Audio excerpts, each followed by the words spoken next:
Now let's begin. It's difficult to understand. Then what can I do, sir? Okay. Now let's begin with the standard provision. 5 questions for the day.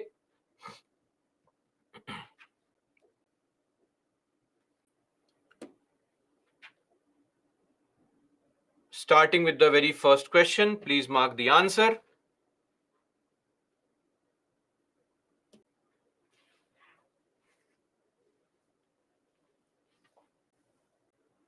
If a judge does not recuse himself from a case involving conflict of interest, it can become one reason for removal. Really?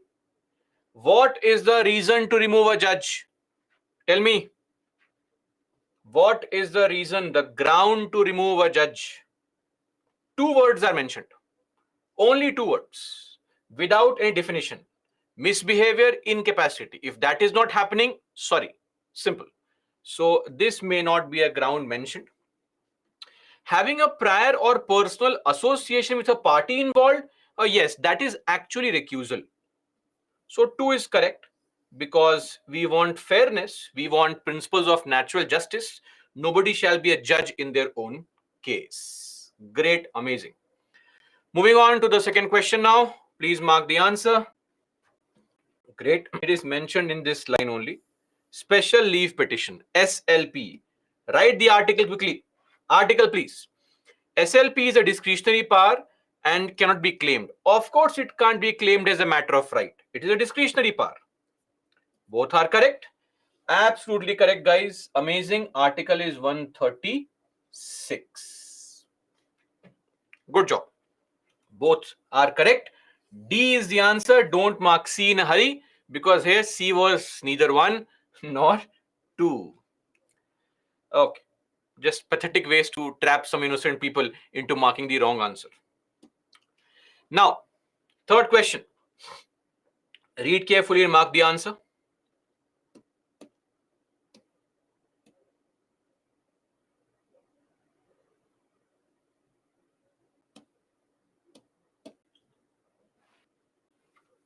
The High Court. Right? Assertion is wrong. A is wrong. A is wrong. A is wrong. D has to be the answer. Simple. Simple, straightforward question. Nothing needs to be done. You just need to know one fact. Now, India has a pyramidal integrated judicial structure that provides for control of High Court over the subordinate one. Of course, this is correct. It has to be correct. Right? It's a hierarchy. Integrated judiciary. Moving on to the fourth question for today. Easy question. Great. Incorrect. Firstly, the senior most judge of Supreme Court should be appointed as the Chief Justice of India. Is correct. Mandatory for the president to consult CJI is correct. Only a citizen can become a judge is correct. There is no minimum age prescribed in the Constitution. Okay. C is the right answer. And last question for the day. Fair enough. Yes or no? Decreasing order. It had to be one B or C. High Court at the top, Munsif Court at the lowest level. So 1 first, 2 last, 1, 3, 4, 2. Clear? Simple. That is why being very active, applying your mind is very important when solving questions. Okay?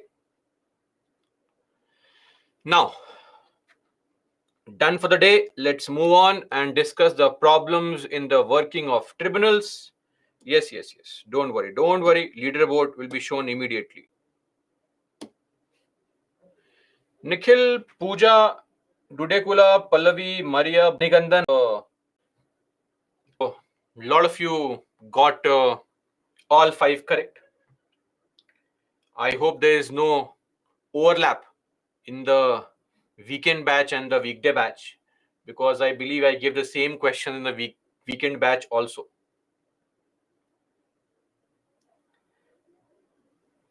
So I hope it's all fair, right? Because sometimes if something is very, very good to be true, it actually is. Today's performance seems to be amazingly good to be true. Anyway, okay. Next week we'll have a complete revamp of all the questions. Now, coming back, great guys, good performance. All those who have worked hard, now see, slowly and steadily, you're moving up the ladder. And even if not a rank, you are at least getting 4 or 5 correct. That means you're putting in the effort, frankly. It's as simple as that. So in the first few days, even now for answer writing, some of you have this doubt that, writing answers, I can't understand anything, etc. The same issue. Keep on practicing. After 5 answers, if you want to have an improvement, that may not be possible. So at least 50, 60 answers, right? Okay. Great. Now coming back to our discussion at hand, a small topic left. We'll finish this and then we'll move on to elections.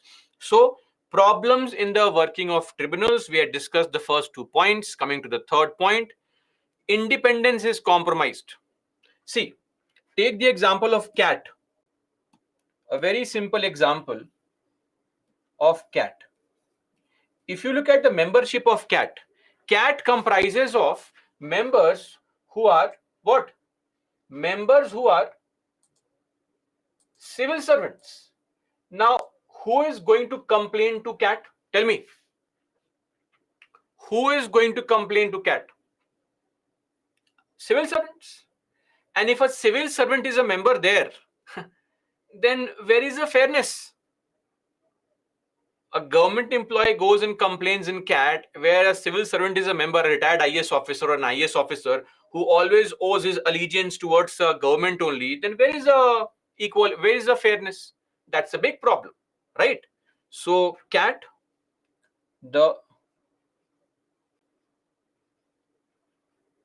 members are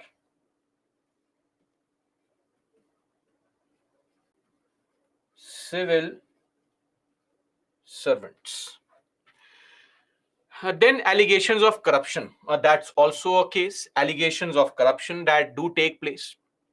There have been various such cases where somebody has gone to the office, gone to the CAT.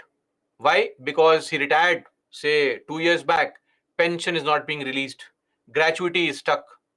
And when he goes to CAT, the CAT member says, give me some money, I'll give an award in your favor.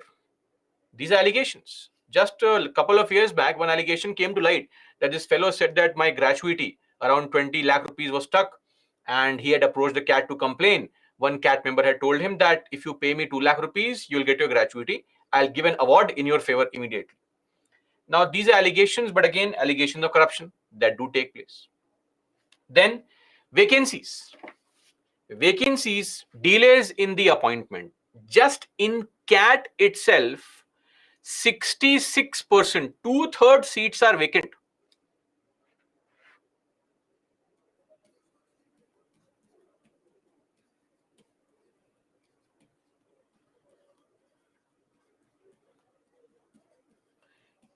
So across the country, in various tribunals, more than 240 seats are vacant across the country in the tribunals.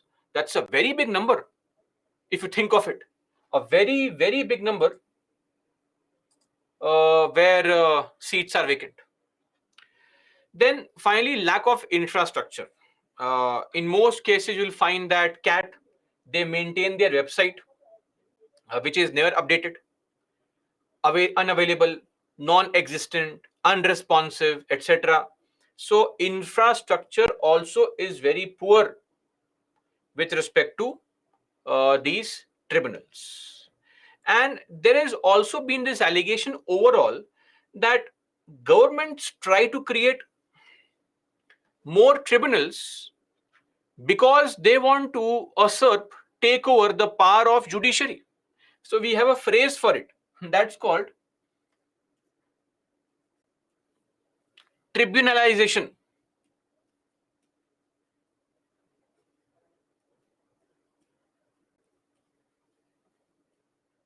tribunalization, encroachment of judicial functions.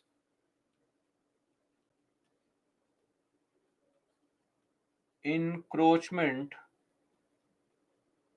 over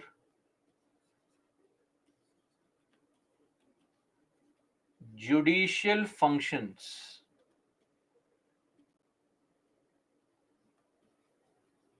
by the tribunal. But these are not very good allegations, frankly, because we don't see the government's intention ever being this. And ultimately, our tribunal's award is challenged in High Court also. So we don't find merit in this allegation, at least, that, that's the reason for tribunals, that the government wants to have judicial powers also with itself. Anyway, so these are the problems pertaining to tribunals. Now, a couple of years back, in 2021, government brought an ordinance. Later on, it replaced the ordinance with a proper bill which was passed and is now a law. So we are discussing that law. So the government said we want to bring a reform in tribunals. Tribunal Reforms Act was passed. So it was observed by the government that there are certain tribunals in the country where nobody approaches. Tribunals, some cases are lying vacant, they are lying pending there, and people don't really approach also. Plus, to maintain those tribunals, it's additional money and cost. And anyway, if the tribunal gives an award, the matter will be challenged in High Court. So the government abolished 9 different types of appellate tribunals: Airport Appellate Tribunal, Appellate Board, AAR, FCAT. So FCAT is a tribunal where you approach if the CBFC. What is CBFC? Central Board for Film Certification, which is popularly called the Censor Board. Though the censor word is incorrect, but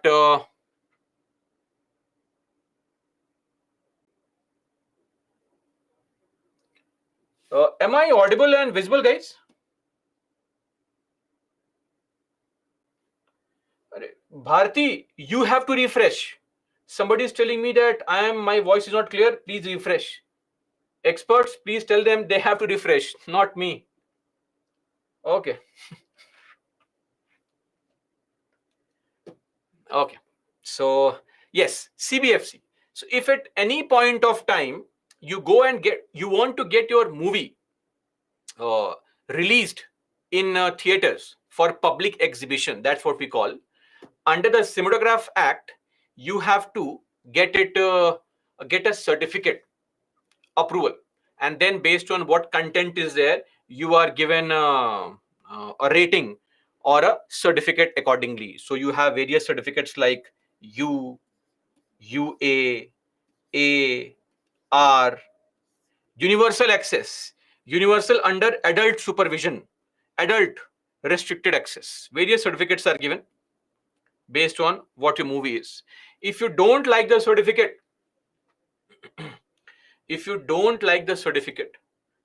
then you can appeal to FCAT and say that why have my movie such a nice, neat and clean movie? Why is my movie not given UA or U certificate? Why has it been given A certificate, etc.? All these things can be done. But now it's no longer there because the government found that nobody goes to FCAT. They all go to High Court. So what's the point? Now, one more change. The change was in the way the members are being appointed now. So firstly, the members of the tribunals, various tribunals like CAT, TDSAT, NCLAT, DRT, etc. In these tribunals, the members will be appointed by a committee now. The appointment will be done by the government only, but there will be a committee which will recommend names. SCSC. Prem Kumar, it is just like any other law. If the law that they are implementing allows for punishments, they can impose punishments. Simple. Punishments are always on discretion of the judiciary. So, will be done by a SCSC, Search Cum Selection Committee. This SCSC will comprise of the Supreme Court of India Chief Justice, right? 2 secretaries who are chosen by the central government, sitting or outgoing chairperson or a retired Supreme Court judge or a retired Chief Justice of High Court. So whoever is a sitting or outgoing chairman will also be a part of the committee. And secretary of the ministry under which the tribunal is there, but he has no voting right. This group will recommend some names to the government for the appointment. Clear? Now, this committee will forward 2 names. If there is 1 vacancy, for every vacancy, 2 names. For example, currently, let's say in CAT, there are 42 seats vacant out of 69. So for every 1 vacant seat, 2 names will be sent. Now here comes a catch. When those 2 names come to the government would take a decision preferably within 3 months. Now, what's the meaning of preferably within 3 months? If I ask you, please study, and you say, preferably I'll study, preferably I'll write the answers by the end of this week. What does this mean? Never. This will mean never only, actually, in your case. Same thing here. What is this preferably? But if the committee has given you 2 names, appoint one. That's the purpose of the committee. But this word preferably, very strange and weird, right? That even if names come, the government may choose not to appoint any name. Anyway, moving on. Now, a very unique change was made, that to be a member of tribunal, a minimum age has been set now. Minimum age.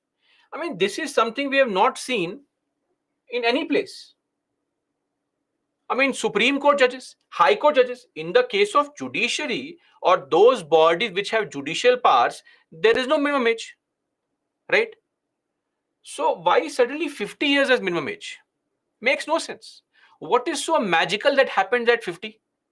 At 49, you have no brains, only what to do. 50, oh, suddenly I'm all enlightened. That's not, I mean, that's very weird. And think of it. In the high courts, judges are appointed usually before 50.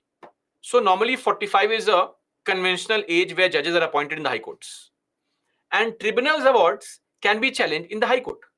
If in the high court a person can be appointed below 50, then what's the problem here?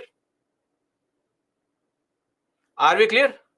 So this is a very serious concern, that why suddenly has the government added a cutoff age of 50?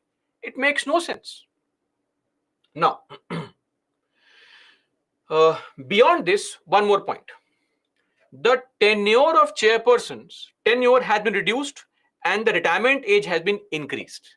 Tenure means the period of service. That's called tenure. And retirement age is the age at which you retire. So this has been reduced, this has been increased. Same for members. And now you are eligible for reappointment also.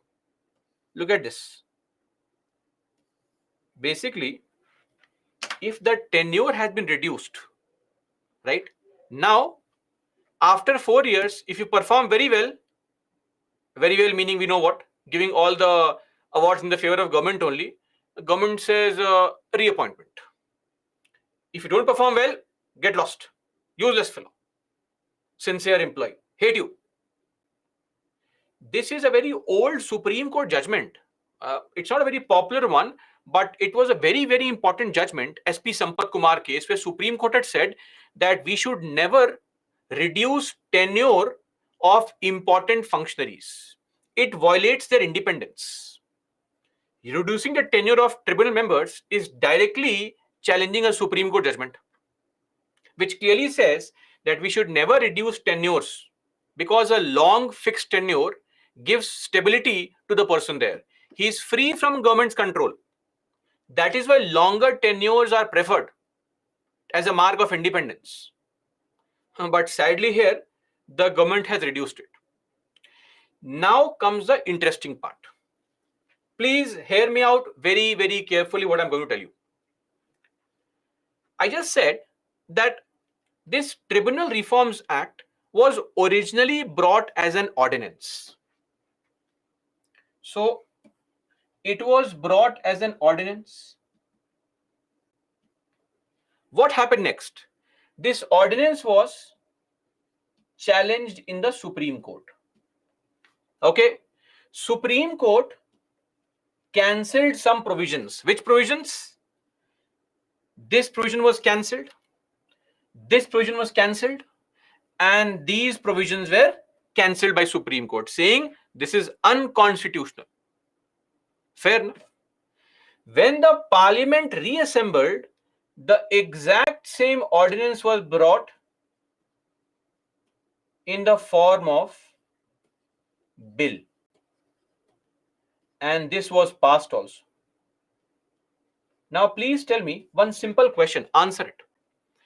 When the Supreme Court had cancelled certain provisions of the ordinance as unconstitutional, do you think the government should have brought the exact same ordinance as a bill with the original provisions intact?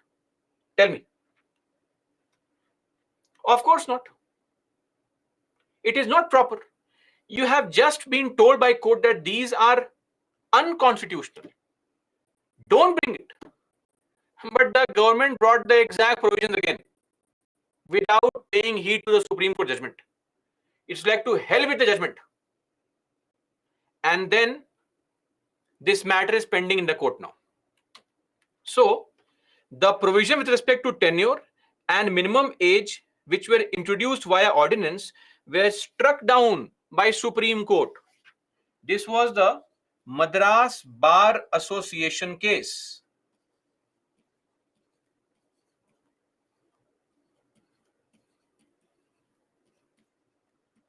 Of 2021. But anyway, when this bill was brought, it was passed in the Parliament. Again, it has been challenged in the court. But you know very well, the court is slightly busy discussing important matters. So this bill, this matter is still pending in the court. Maybe judgment will come after maybe 10-15 years of course. When a court finds time, why to make any such comment? We never know, right? So maybe when I'm teaching your kids, then I can say that, you know, when your parents were studying, this was still pending. Now judgment has come finally. Maybe possible. Why to make any comment on judiciary? Contempt of court is there, right? So this is now a matter which is pending in the court. Issues with the proposal. Short tenure of members along with the provisions of reappointment increase the influence and control of the executive or the judiciary, which means tribunals.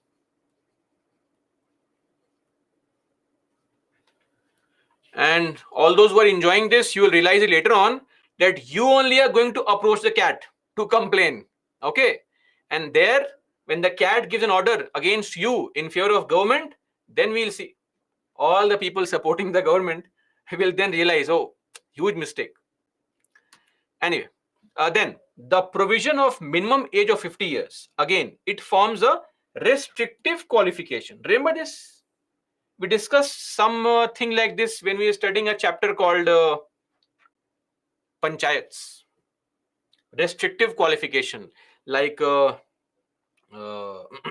two-child policy, education qualification, having a functional toilet, etc. Right? This is also one such restrictive qualification. What is so magical at the age of 50? Nothing happens apart from you celebrating your 50th birthday. Right? Silver, golden, diamond, jubilee nonsense. Nothing beyond that. It is nothing special. But somehow the government feels it's an amazing achievement in life that you have crossed 50. Then abolishing certain existing tribunals and transferring their functions to high courts is only going to increase the burden on the high courts. When you increase the burden on high courts, there are 60 lakh or 61 rather, 60.77 lakh cases pending in the high courts. But anyway, 1,000 more cases. How does it matter to the high courts? Anyway, as if there is any pressure on them to solve those cases. No problem. It's like Hindu newspaper. 5 days it's piled up in your house. 10 more days paper is piled up, no problem. Combine, club all of them and sell it after a few months. You'll get 30-40 rupees. Eat some ice cream with that. That's the agenda here. Just to summarize, the Supreme Court is yet to decide whether the Tribunal Reforms Act is unconstitutional for reenacting those provisions that were struck down in the Madras Bar Association case for violating the independence of the judiciary. So, when the judgment comes, amend the slide. That is why I had mentioned the old provisions, because what if this is cancelled? What if? Then the old provision will kick in. Clear? That's it. We are done with the judiciary. LEJ over. Most important elements of our discussion are done. Just one very important element is left, and that is fundamental rights. We'll discuss them later on. So over the course of next few days, we'll be covering a lot of small topics. Now, I won't say they are not important for the examination, but yes, not many questions are asked from those topics. But before that, one important topic, elections, we'll cover, and then we'll enter the domain of smaller topics. Before that, one simple question, solve this question. Sir, should we write allegations? Yes, you can write that, no problem. And you can also mention that how it is not true. How far do you agree with the view that tribunals curtail the jurisdiction of ordinary courts? In view of the above, discuss the constitutional validity and the competency of tribunals in India. How far do you agree with the view that tribunals curtail jurisdiction of ordinary courts? Not really. So, now see, all of you know how to write the answer, intro, body, conclusion. But such kind of questions are not one question. There are three questions in this. How far do you agree? Discuss the constitutional. See, question number 1 is this. Question 2 is this. And question 3 is this. We can here do what? 3-paragraph approach. A unique way to write the answer. No inter-body conclusion. 3-para approach. In the first paragraph, paragraph 1, address this point, that are tribunals, or is there actually any tribunalization happening? No, not really. After the L. Chandra Kumar judgment, I mean, all the cases go to the high courts, yes or no? They go. So we cannot really say that the court's jurisdiction has been curtailed. So here,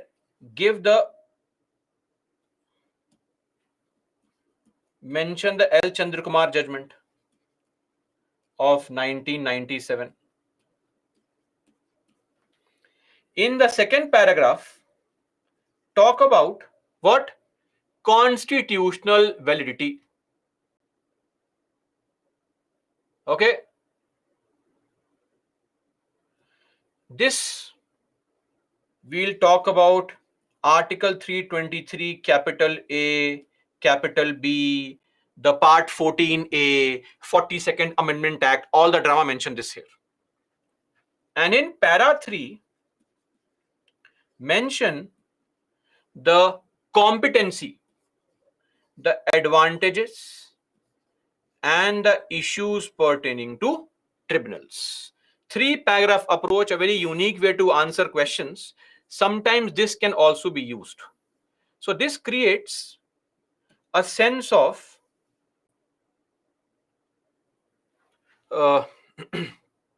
distinction between your answers and some other people's answers. And in your notebook also, when the evaluator reads all your answers and constantly finds out that you are using the same intro, body, conclusion, then suddenly a 3-paragraph approach is a very unique way. Megha, madam, what is the problem? Sir, yesterday we was doing this question already. No, madam, yesterday we did not do this question. What is happening? You have mentioned this. I thought I'll ignore it, but you are constantly writing this. No, madam, we did not do this yesterday. The question was mentioned. We skipped it. No idea what is happening in the class. Okay. So because we had not seen tribunals, that is why we did not do this question yesterday. Okay, I think one small concern. When I say paragraph approach, I don't mean write in paragraphs. Answer in points only. Points. Points. Points. But use 3 paragraphs to write. Okay? And it's not intro, body, conclusion. So we need not follow small intro, large body, slightly smaller conclusion format. Here depends on the type of question you are writing. First paragraph could be here, say 70 words. Second para could be say 60 words or even 50 words. And third paragraph could be 130 words. Possible. So this is the advantage of a 3 paragraph approach.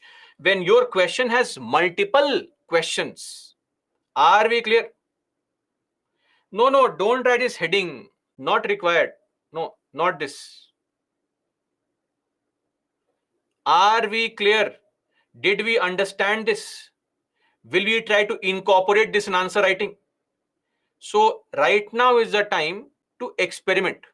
Please don't experiment in the examination hall. Experiment beforehand. Yes, Bhagya. Absolutely. Okay. That's it. We are done. Moving on with the important articles and the corresponding chapters. So firstly, I think I did mention that from Lakshmikant, in case anybody is following Lakshmikant, you can study chapter 26 to 29 because 30 is where you have the governor. 29. Then chapters 34 to 36. Okay. Important cases. Of course, the judge's case. All the 4 judges' case. We should know what was said in which case, including the popularly 4th one, which is the NJAC case. Right?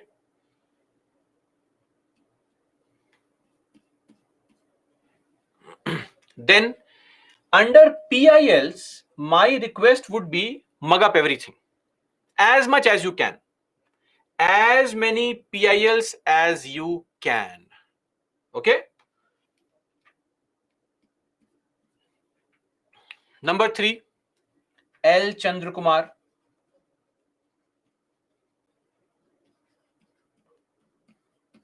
'97 and Madras Bar Association case of 2021.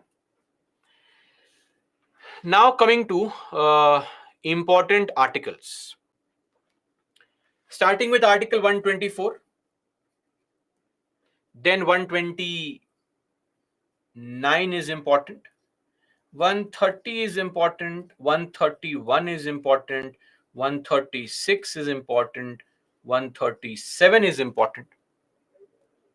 Then 139 capital A is important, 142 is important, 143 is important, then 215 is important, 217 we should know what is there. Okay. Beyond that, one more, 32, though we'll discuss 32 later on and 226 also later on, but still I'm mentioning it here for you. Then those 2 articles 233 and 234. Then Article 121, the conduct of the judiciary cannot be questioned in the parliament or cannot be discussed in the parliament. and then 323 capital A and 323 capital B. Important articles. 145, not really. I mean, we know the constitutional bench, what it means.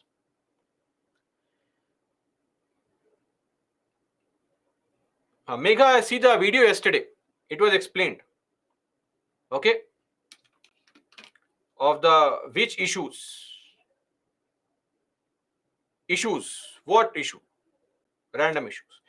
Now, again, Ashay, that is why, sir, if you had paid attention to what I was saying from day one, this question would not have come. I think you've asked this question multiple times.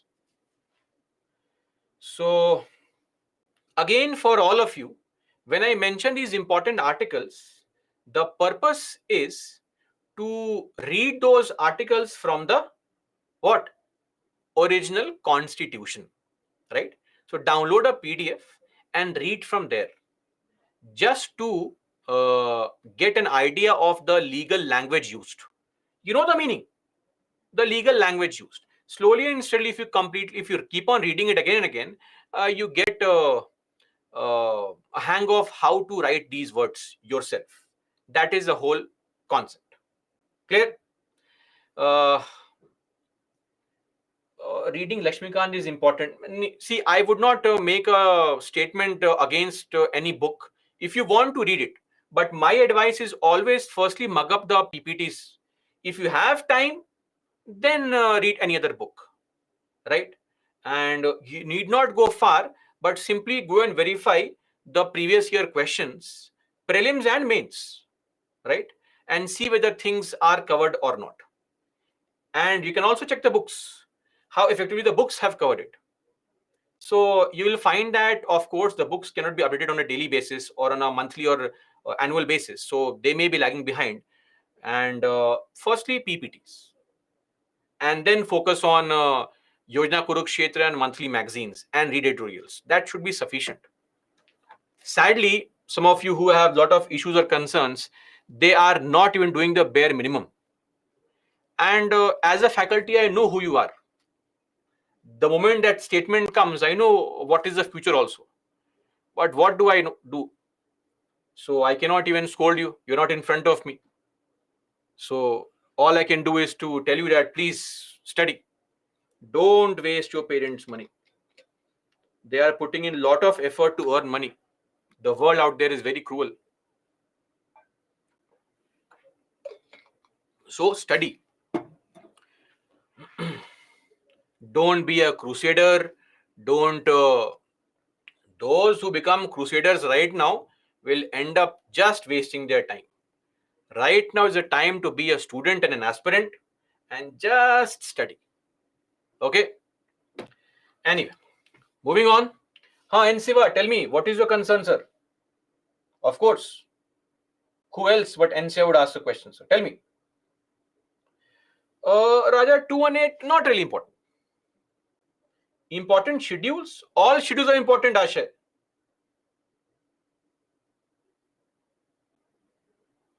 SK, come on. That is a timetable thing. You can watch it on your own. Find some time to watch the classes immediately. Moving on now to elections. The free and fair elections conducted in a country in such a nice fashion. Right? Very fair elections, free elections in the country. Tell me something. Once break. Sudeep, sir, are you okay? Has India's batting started or what? Break. Relax, sir, relax. There is no break in life. Anyway, so please tell me, when we say we have free and fair elections, what exactly do we mean by that? What is free? What is free in this election? Voting is free, right? Free of cost voting. No money is charged. Is that free?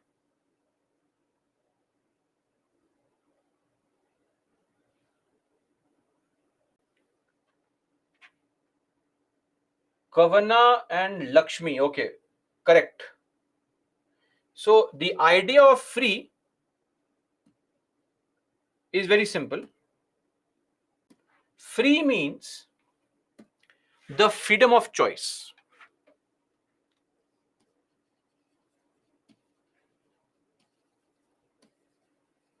See, outside the polling booth, you can take money from both BJP and Congress.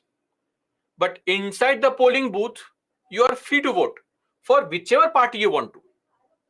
Secret ballot. Nobody knows. That is freedom. That's the free part of it. It's free. You have complete freedom of choice. Whichever person you want to vote. Take money from all parties and go and press nota button. Nobody comes to know. Simple. Right?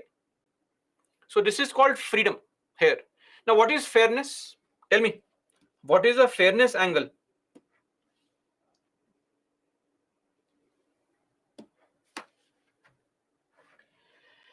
Fairness means equal chance of victory.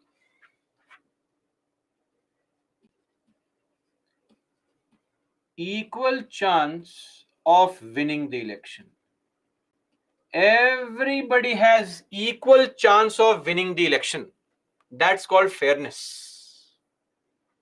Nobody has any advantage in winning the elections. Now, is election free in our country? Tell me. Do we have freedom of choice inside the polling booth?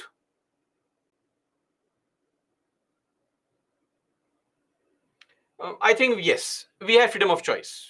Inside the polling booth, who knows what button you are pressing? But the point is, are elections fair? Do all people have equal chances of winning the election? Tell me this now. When 80% or when 470, 80 MPs in the Lok Sabha in 2019 were crorpatis with their average assets being 20 crores, where is the fairness? Where is the fairness? So it may be free, but fairness part is always a concern, and that is where the ECI's role comes into picture. The bodies which ensure the conduct of elections, they have to ensure that they maintain fairness in the conduct of elections, right? Because freedom is there. It's a secret ballot voting, but fairness is important. Now, with that basic information, let's move on. First up, some articles of the Indian Constitution, very easy and very basic articles. For example, Article 327. It says what? It says that Parliament can make laws on matters dealing with elections to either house of the Parliament or the state legislature. Simple. Who makes laws? Parliament makes laws. But the question is, can the state assemblies also make laws? Yes, they can. State legislature can also make laws with respect to matters, but only with respect to state legislature elections, not for parliament elections, of course. And also on those matters where center has not made laws. It cannot override central laws. But if there's a topic on elections where the center has not made a law, then the states can make a law. Clear? They will not override the center's law, but they can make laws on matters dealing with elections pertaining to states only and not center. A basic information, nothing much to discuss here. Now, back in 1909, a very interesting concept was introduced. You all must have studied that since you have all been to a school. That's what I'm assuming. What was that? Separate electorate. Yes or no? Separate electorate for Muslims, etc.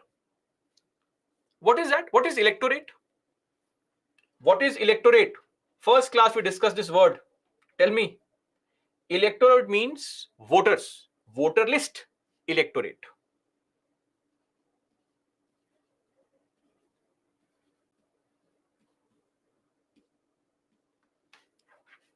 So voters who are voting in an area are a part of electorate.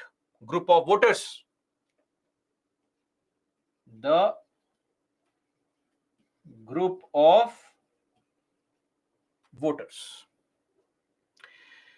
So earlier we had this, and in fact world over we had this idea that voting rights were not given to all the people at the same time. You go to USA, initially voting was only given to those who were rich, white men, then to all the men, then to all the whites, men and women, then to blacks. Voting rights given in stages, right? But in our country, with the stroke of a pen, everybody got a right to vote. That's what we called adult suffrage or universal franchise. UAFF, Universal Adult Franchise. What is this Universal Adult Franchise? Voting right for all adults. So in our country, you cannot create a separate voter list on the basis of religion, on the basis of race, on the basis of caste, on the basis of gender. This means we cannot now say in that constituency only Muslims will vote. In that constituency only Hindus will vote. In that constituency only scheduled caste people will vote. This cannot be done. Can't be tolerated. Are we clear? Now, you cannot have a voter list based on these 4 parameters only. Can we have a voter list based on other parameters? Tell me. Can we create a voter list based on other parameters? Yes, we can. We already have a voter list based on the parameter. What parameter do we have right now? What is the criteria? Age criteria. Don't we have it? So on these grounds, we cannot. But on other grounds, possible. So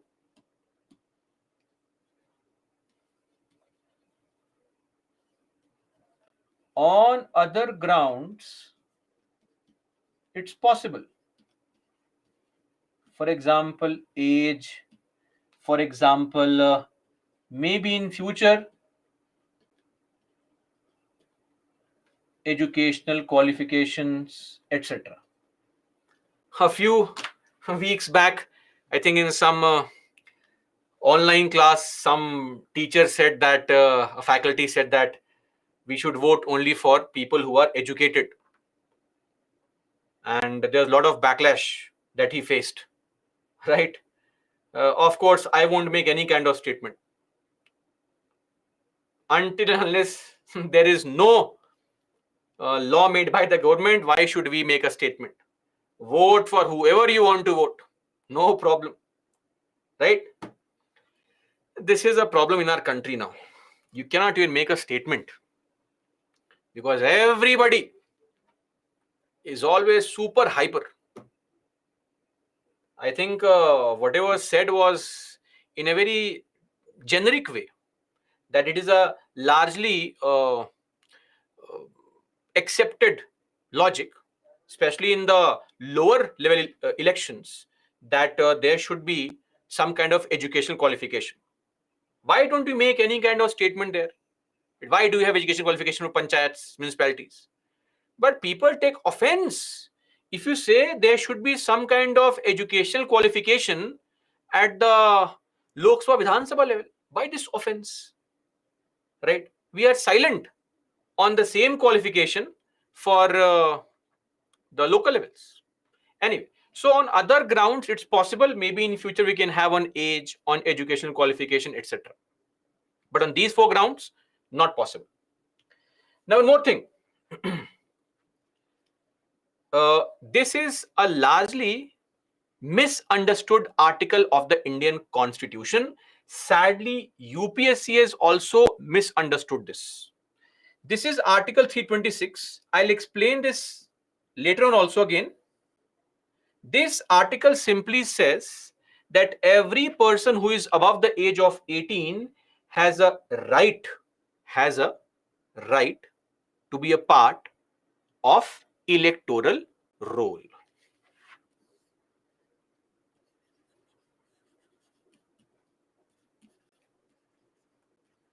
to be a part of electoral rolls. Voter list. This article does not give you the right to vote. It only gives you the right to be a part of the voter list. Are we clear on this? Please understand this very, very clearly, that Article 326 does not give us any other right but the sole right to be a part of voter list. And just because my name is in the voter list does not mean I get the right to vote. My right to vote in election comes from some other place. We'll discuss that shortly. Are we clear so far on this basic information? Okay. So once we are done with this, let's move on to this body. The body whose task is to conduct free and fair elections, a very, very independent body, right? And okay. What Prem Kumar sir, domicile parameter, what? Sir, I understood, sir. Okay, very good. Lakshmi, we have already discussed this provision. Madam, don't raise all these questions. Voting age was reduced from 21 to 18. Please refer to your Lok Sabha election page. It's mentioned there. Now, Election Commission of India. Guys, I need to have this basic, or we should have an understanding that once a topic is taught, explaining it again from scratch will not be justified. It wastes time, right? That is why don't just move forward and forget what was taught earlier. Revise also. ECI article is important. Article 324. Currently, the Chief Election Commissioner, Shri Rajiv Kumar, Anup Chandra Pandey and Arun Goyal are two other members. Today's motivation, all of them are IAS officers, retired IAS officers. And with the new changes being made, only IAS officers will have the chance of becoming election commissioners. So please clear the examination, become IAS officer. Even after retirement, you can still become election commissioner. This is today's motivation to study. Clear? Okay. Sudeep sir, you wanted a break. How to become election commissioner of India?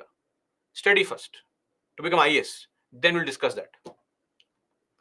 Okay. First up, who appoints you? The appointment is done by the president, subject to parliamentary law, if a law exists. So there is no law as of now. So currently it is done by the president only, meaning the government only. Please, I request you don't ask me, sir, is this the real power of president? Because it is not. So who appoints the election commissioners? The President of India or the government. Now, what is the composition of election commission? How many members? Okay.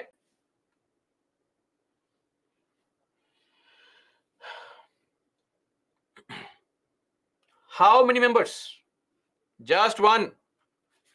The election commission shall consist of a chief election commissioner. This is mandatory post. CEC. Mandatory. Chief election commissioner. And such number of other election commissioners, if any, as the president may from time to time fix, plus how many other members? X number of ECs. This is the composition. Guys, X not what you're thinking of. Please come back to the class. X means variable. It can be anything. Okay? Don't go to those dark days of your life. Please focus on the class. Come back immediately. So X here means variable. This X currently is 2.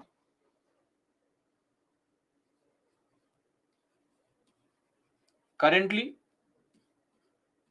CEC plus 2 election commissioners.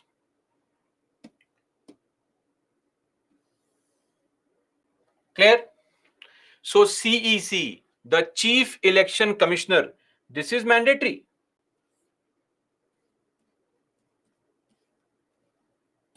But other CECs is not mandatory. This is an article of the Indian Constitution only. Don't worry. Okay? Now, what is the qualification? As of now,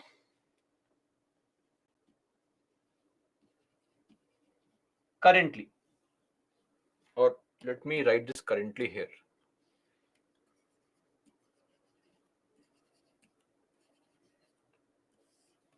None. No qualification. And what is the condition of service? The Election Commission, conditions of service of election commissioners and transactional business rules say that the salary will be same as Supreme Court judge. Mind you, the CEC and the ECs get a same salary, which is that of Supreme Court judge. A lot of respect for them. Charge expenditure salary can't be modified and all. Then term of office is 6 years or 65 years. 6 years is the tenure and 65 years is the age of retirement. These things are not mentioned in the Constitution. These things are not mentioned in the Constitution. They are mentioned in this law.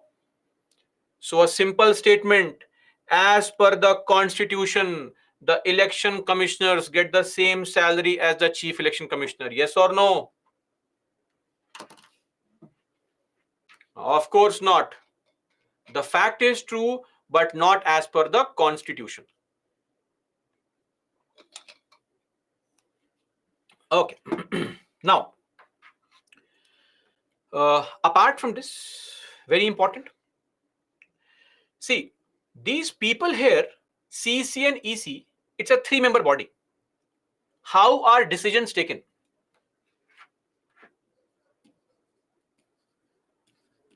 All decisions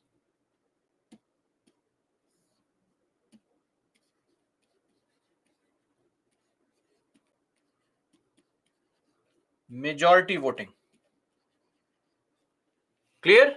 This means that CEC and ECs, they have same powers. It is not that CEC has supreme powers. No veto, nothing. All the election commissioners, all these 3 people have the same power. It is just that he is the head, CEC. This post is mandatory. These posts are optional. That's the only difference. Now, coming to a small point here. Before that, let me look at the removal process also. And let me tell you what's the removal process.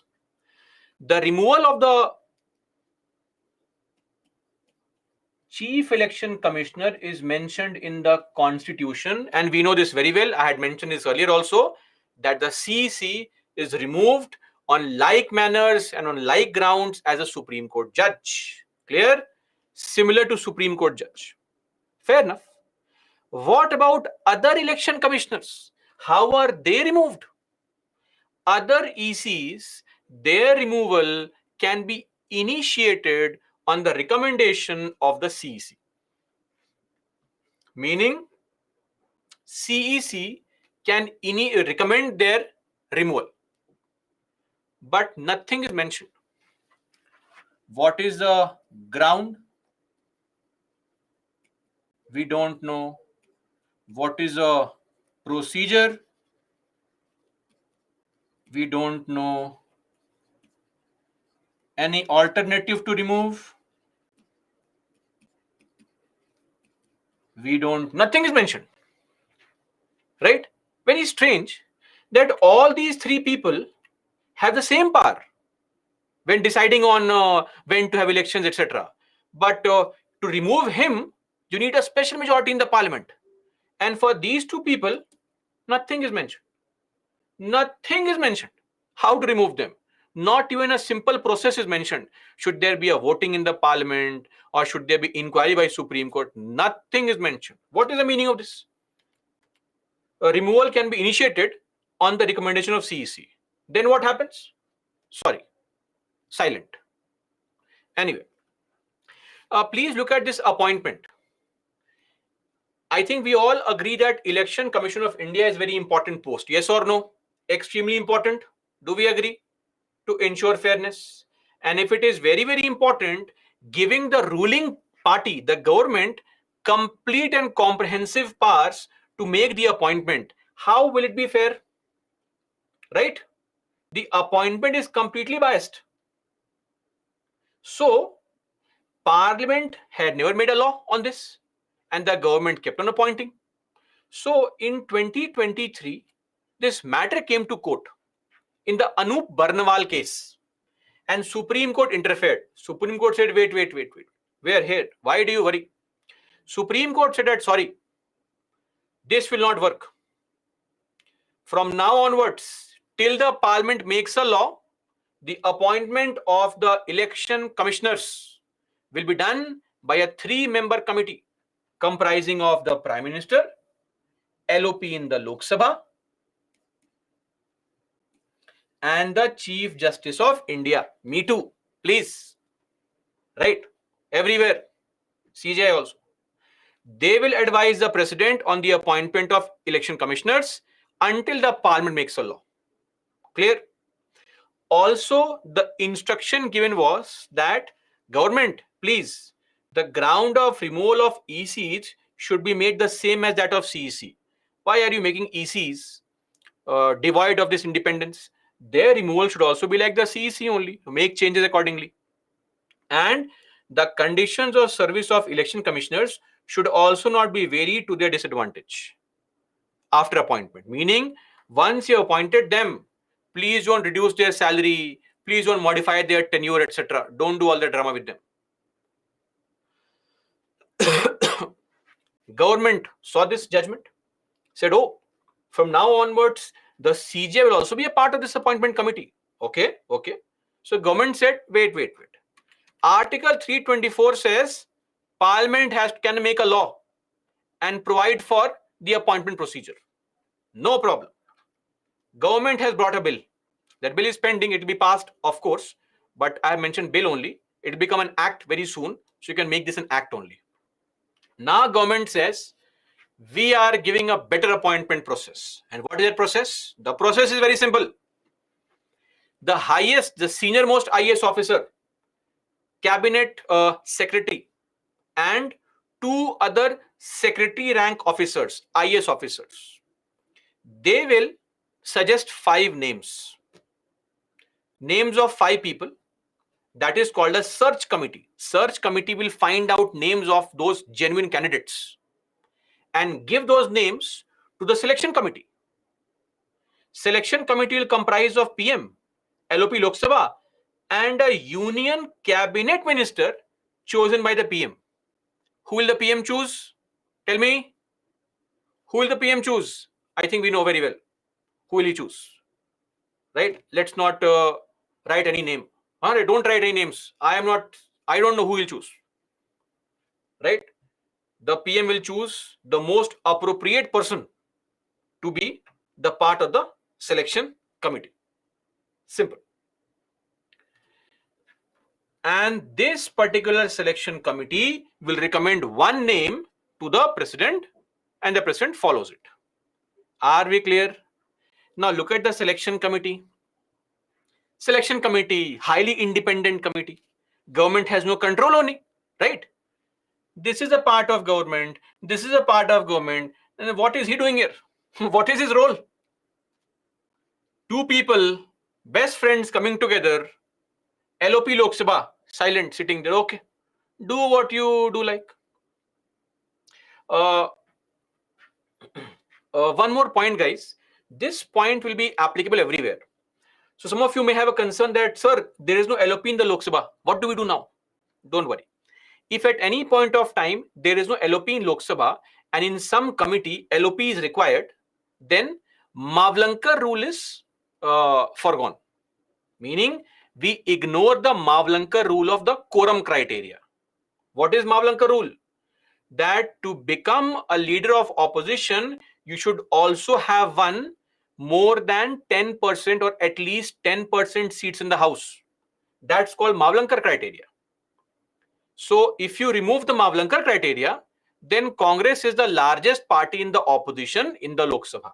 And Adhir Ranjan Chaudhary then becomes a member of such a committee. Are we clear on this? Everybody? So Supreme Court had, and for those who are very angry at how dare the government do this? Supreme Court had said, the Supreme Court held that a committee comprising of these three people will advise the president on appointment to the ECI until Parliament enacts a law on the subject. So Parliament has now enacted a law on the subject. No problem. And even the Constitution allows the Parliament to enact a law. Okay. Now, what is the qualification? Now we have qualification also. Current or former secretary ranked officers in Government of India, IAS officers, current serving IAS officers. This is not correct. How will there be fairness? And former IAS officers.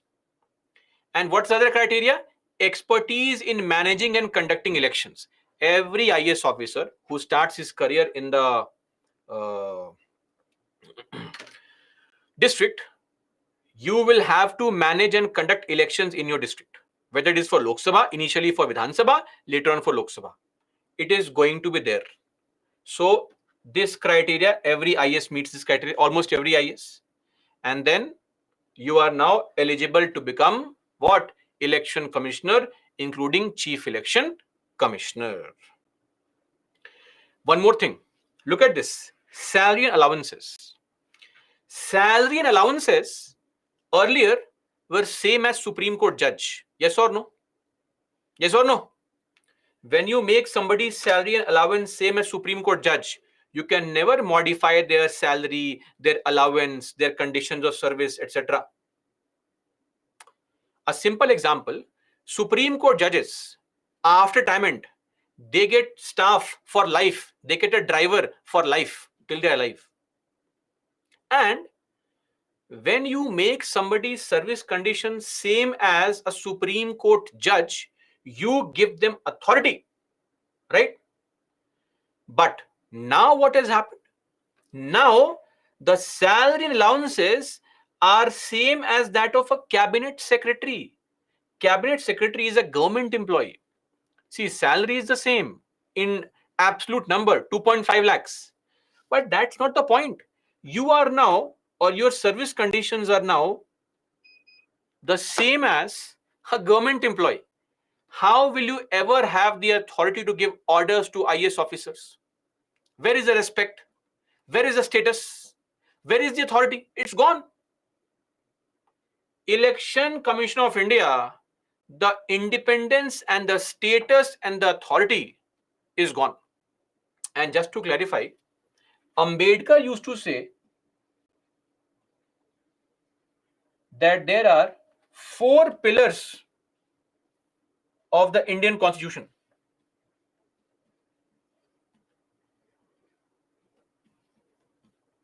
What are those 4 pillars? Supreme Court, UPSC,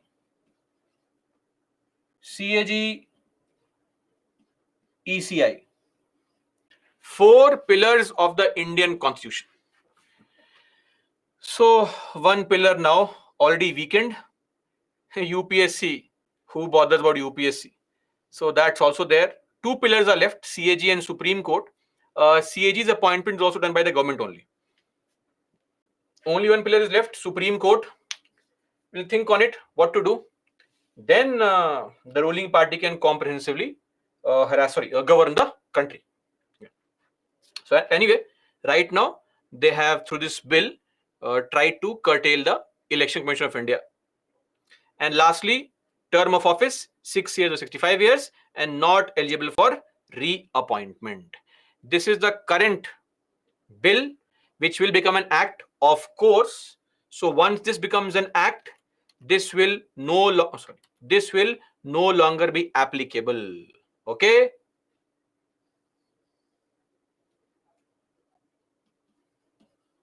Will be repealed once new bill is passed. Are we clear on this, everybody? We are done with the conditions of service of Election Commission of India. Now solve this question.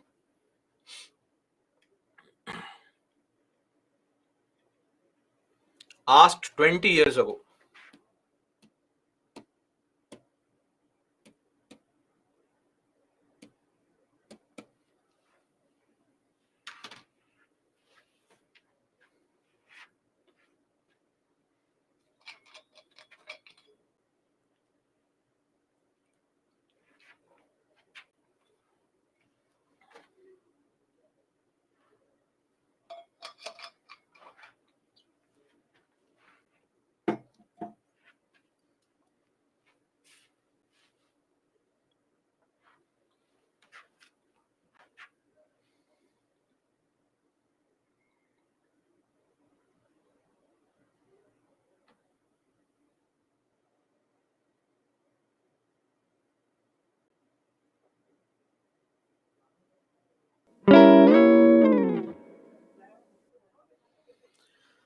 Okay, a lot of you got this correct.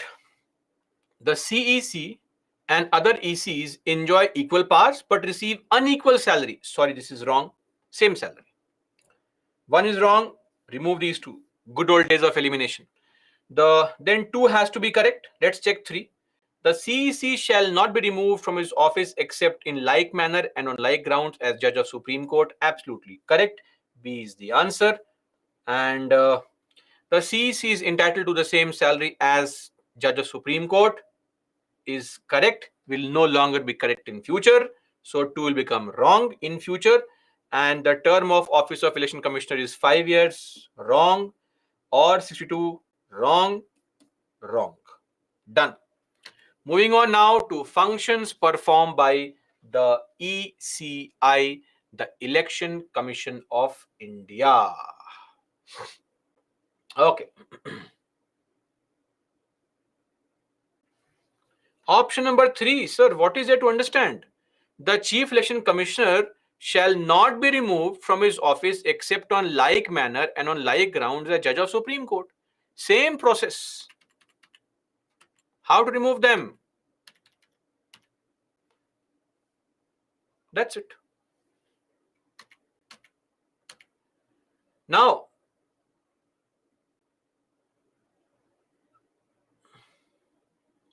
Shivam, Article 324. Article 324, Clause 2. Please refer to it. Okay, now functions. What is the function performed by ECI? Function number 1. Very, very simple. This is, or rather not this, these two are mentioned under Article 324, Clause 1. Prepare and revise the electoral roll. Voter list. Who will update the voter list after all? Who will update the voter list? Election Commission of India. Updating the voter list means what? New names are added, old names are removed, right? Some new names are added. Those who have turned 18, those who have died, names are removed. Those who have left the country, become foreign citizens, names are removed, etc.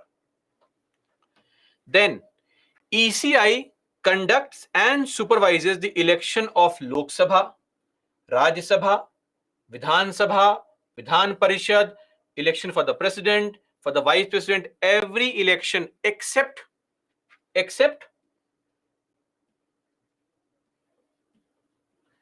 which elections? Very good. Local body elections.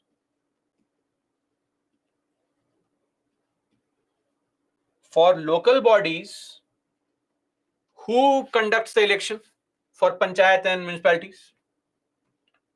Yes, excellent. State Election Commissioner, Article 243, capital K. Great. Now, fixing the election program. This is a part of your RPA 1951. We'll discuss RPA shortly. Don't panic. RPA stands for Representation of People's Act. Election program. What's the program of election? What is UPSC program? UPSC issues the calendar for the next year. In that calendar, dates are mentioned. Then finally, in the month of January, February, the notification comes out and the form filling date starts. Then all the aspirants start filling up the form, right? Then what happens? After forms are filled, some time is there for the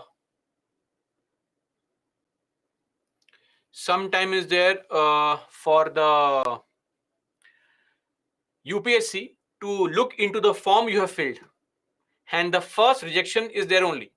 If you cannot fill up a simple form, then I think it's better that you don't become an IS only. But anyway, after that is done, then the exams take place, and there also you have an alt option. If you fill up the form and you're not prepared properly, you can simply skip the prelims. If you skip the prelims, your attempt is not counted, right? The stages, same thing here. Number one, we start with announcement.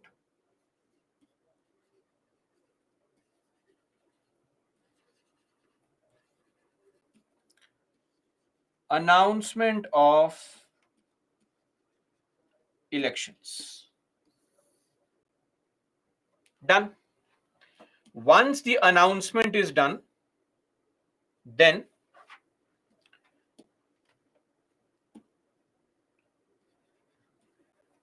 within maximum 21 days gap, official notification is released that from now, guys, those who want to contest elections, please file your nomination paper.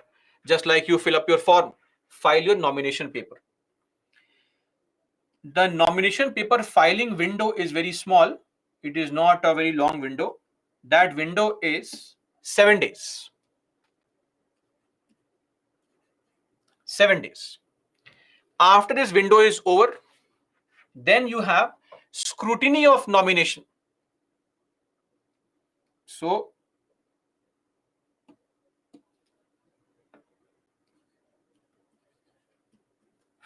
filing of nomination takes place for how many days? 7 days. Done. Next step is the forms are scrutinized. 1 day gap is given, and then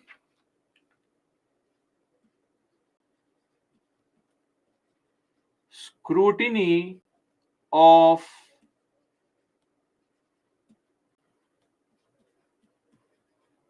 nomination. Okay, done.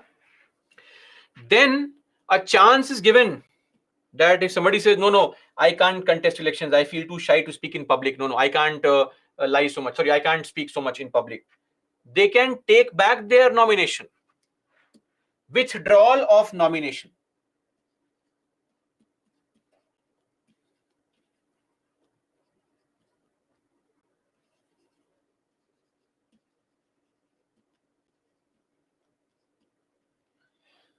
That's also possible, and for this 2 days of time is given. Now, once the nomination has been withdrawn by people who don't want to contest, then campaign starts. And here you have to give people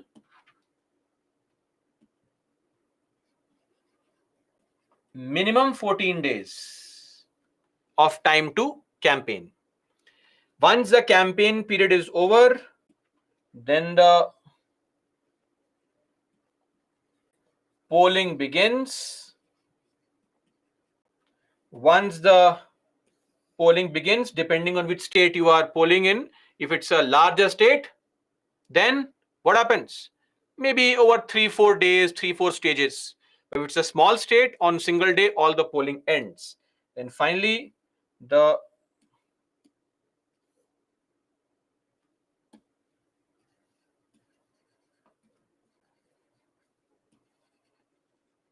polling ends, and then what? Then we have the declaration of results, and we get to choose who is going to harass us, who is going to govern us for the next 5 years. Simple. This is the entire election program. Are we clear, everybody? Now, moving on to other elements. First point mentioned on this page. Which article is this? Prem Kumar, question is not clear. Regulation means what? Which article is this, guys? This is Article 103. The president will disqualify the people, their membership, if it is done on the ground of what? Not being a citizen, office of profit, unsound mind, all these things. Similarly, for the governor, we have which article? 192. This is for the governors. Okay. We'll discuss that, Prem Kumar. I'll address that concern. Wait for it. Then prepare and revise the model code of conduct for parties and candidates. Now, what is a model code of conduct? I'll discuss it shortly. Once we discuss RPA, I'll discuss what is MCC. Then management of IIIDEM. Our Election Commission of India runs an institute called IIIDEM.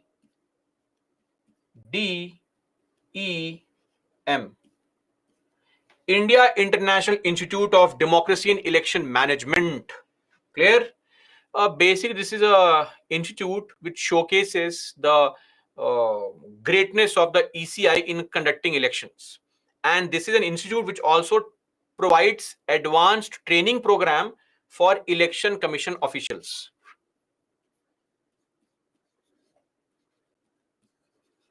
Provides advanced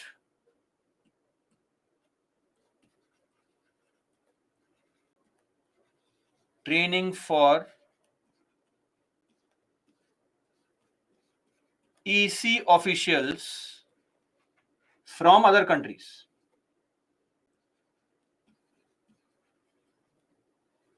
So countries like Nigeria, Sudan, etc., Uganda, their ECs will come and we'll provide for training on how to conduct free and fair elections in your country also.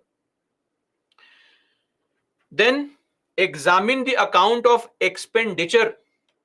Mayank Badwani, how many days to count the vote? Sir, it depends. It will happen in only one day, sir. Maybe 3-4 hours, 6 hours. That's it. Madhuri, I said model code of conduct we'll discuss later on in detail, separately. Don't worry. Okay. Now, examine the account of expenditure submitted by the candidates. Plus, not just candidates. plus political parties also. So let me just tell you that whatever money you spend during the election for marketing, sorry, not bribing voters, I mean spreading information about your policies, programs, etc., all this money you have to inform the ECI. Okay.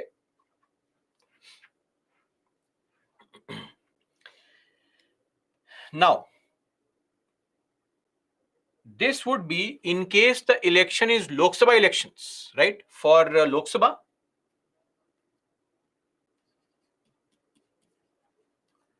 within 90 days of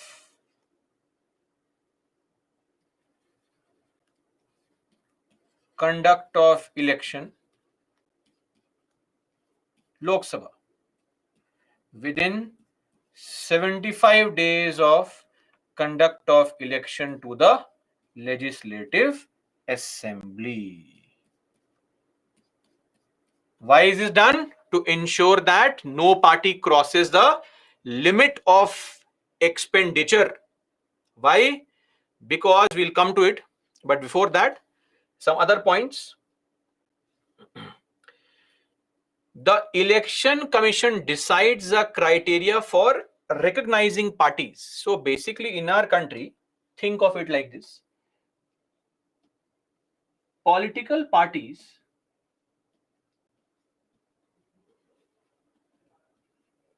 are of two kinds, two types. Those political parties which are registered political parties, and those which are unregistered. Registered political parties are allowed to contest elections. So after contesting elections, if you do not perform very well, then you are unrecognized. And if you perform very well, you are recognized based on some criteria. Based on this good performance criteria, you can either be called a national party or you can be called a state party. Just like a civil servant, aspirants are of two kinds. Those who have filled up the form, those who have not filled up the form. Now, those who fill up the form, if you perform well, maybe clear the prelims, clear the mains, you'll be given some status. Prelims cleared candidate, mains cleared candidate. Others, we don't care. So here also, if you have cleared the mains, mains cleared. If you have cleared only prelims, prelims cleared. Same thing, right? And once you clear the prelims or mains, then you also get the right to give incorrect advice to the coming generation, spoiling their career also. I mean, giving nice advice to the coming generation how to clear the examination. This criteria is decided by the Election Commission. What is the criteria? You will study in your governance classes. More on that later on. Then it decides the election symbols and any disputes with respect to the same. Clear? So not just disputes, plus issues on splits, mergers, everything is decided by ECI only. Clear? And one more thing, whatever is your symbol, ECI allocates symbol. They will give you a list of symbols. You have to choose from that only. You cannot choose your own symbol. Clear? That list is fixed for symbols. You cannot choose your own symbols. It's not some tattoo art that any random thing can be chosen. Clear? And lastly, fixing the limit of poll expenditure. So as per Rule 90 of Conduct of Election Rules,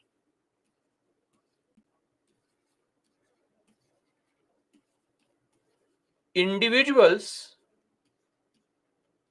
cannot spend more than a certain amount. This is only for individuals, candidates, not for parties. So what is this limit?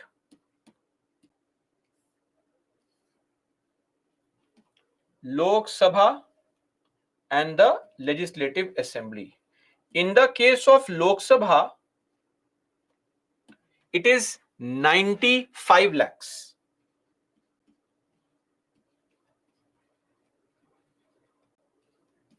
In case you are a part of a large constituency,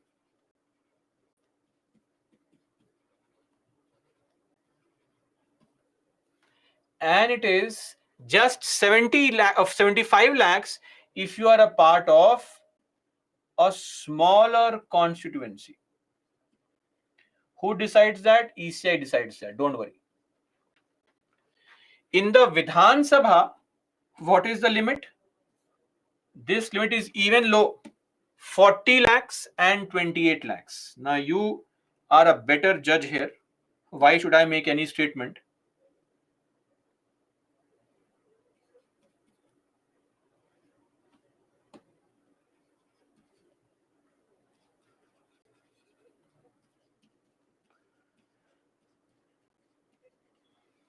Why should I make a statement whether these people are limiting themselves within this or not? This is meant only for candidates, not for parties. Meaning what?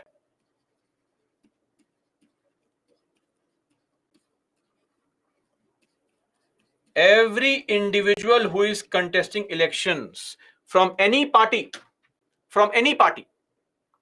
you cannot spend beyond a certain limit in the campaign period. So for an individual, what is the poll? What is the election expenditure? 95 lakh rupees is the limit. You cannot spend beyond that. If you do, you will be disqualified from contesting elections for 3 years. Are we clear? Even if I belong to say BJP or Congress, it does not matter. I cannot spend. My party can spend any amount collectively as a whole. But individuals contesting, I cannot be allowed to spend more than a certain amount. Are we clear on this, everybody? And this amount was only increased last year. In 2019 elections, this amount was just 70 lakhs. This was 54 lakhs. This was 28 lakhs. This was 20 lakhs. Can you imagine? 28 lakhs in the Vidhan Sabha to win. In today's day and age, go to panchayats. There are some panchayats where they are spending 20 lakh rupees. So I am not really sure if it is a very, very appropriate amount. And Megha, sir, 95 lakh is not a small. Megha, not for common people like us. It is a very big amount for us. I understand. Not for individuals. In 2019 elections, I did tell you, 470-80 people are crore-patis. Association for Democratic Reforms has conducted surveys and has found that there were over 80 Lok Sabha constituencies in 2019 where average expenditure done per candidate was upwards of 40 crore rupees. You spend on an average 40 crore and then still lose the election. That's also a possibility. 40 crores. So you may think 95 lakh is a huge amount. It is not. Okay.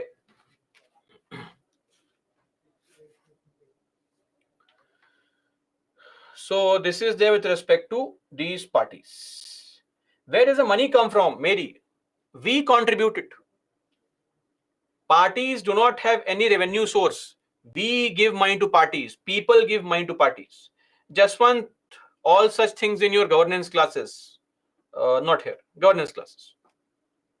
NDA is just a group of various parties, nothing else. Okay. So this is electoral bonds. We'll discuss that later on. How to give money to parties? Go to the party office, give money. Simple. What is the secret there? Are we clear on this functions? If we are clear, solve this question. We'll take a break. 2 only. Second option is 2 only. Third option is 2 and 3 only. D is 3 only. Why do you need other options to be seen? Can you not make out from the question only?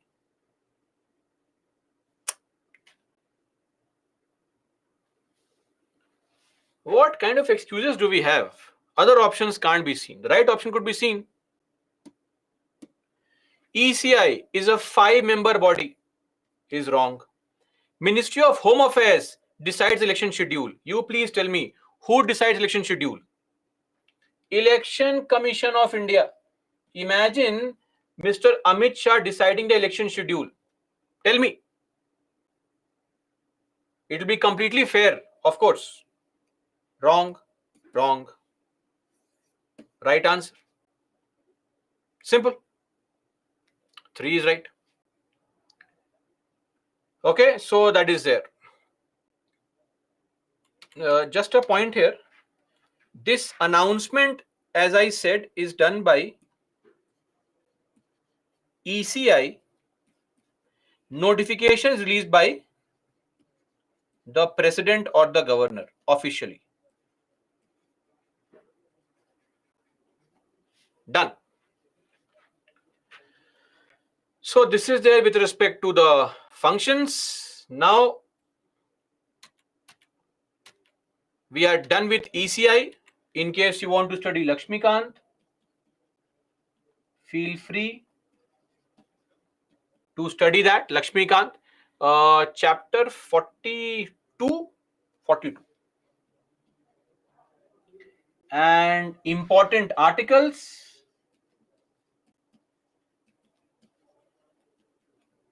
324, 326. That's it. Done. Okay. Let's take a break. Be back at 7:10. Ritu, it is mentioned here. Notification by the president or governor by ECI.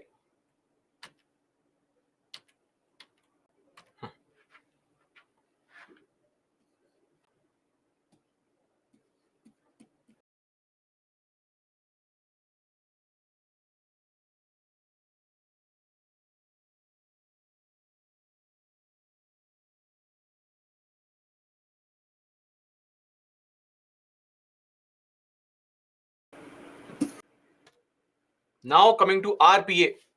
RPA 1950, the Representation of People's Act 1950. Now, what does this law contain? This law provides for all these things. You know very well that we need some laws to govern the conduct of elections. So we have the allocation of seats, delimitation of constituencies, qualification of voters, etc. All a part of RPA 1950. Certain sections are important. We'll discuss those sections only. And you have to mug up the information on the PPTs. Don't ask me, sir, can I ignore this? No, you cannot ignore this. It has been very carefully made. So every information needs to be mugged up. Are we clear? It won't happen overnight. You have to read 5, 6, 7, 8, 10, 15 times, but that must be done. Starting with this entire chart, not important, ignore this. Come here now. Allocation of seats. We have already seen this earlier. How many MPs are there from your state in the Lok Sabha? Where is this mentioned? Allocation of seats to states in the House of People. This is mentioned under Schedule 1 of RPA 1950, including SC/ST reservation. What is the total number of seats in the assemblies for each state? This is mentioned under Schedule 2 of RPA 1950. And how many seats are given to each state for their council? This is mentioned in Schedule 3. And all these are mentioned in which law? They're all mentioned in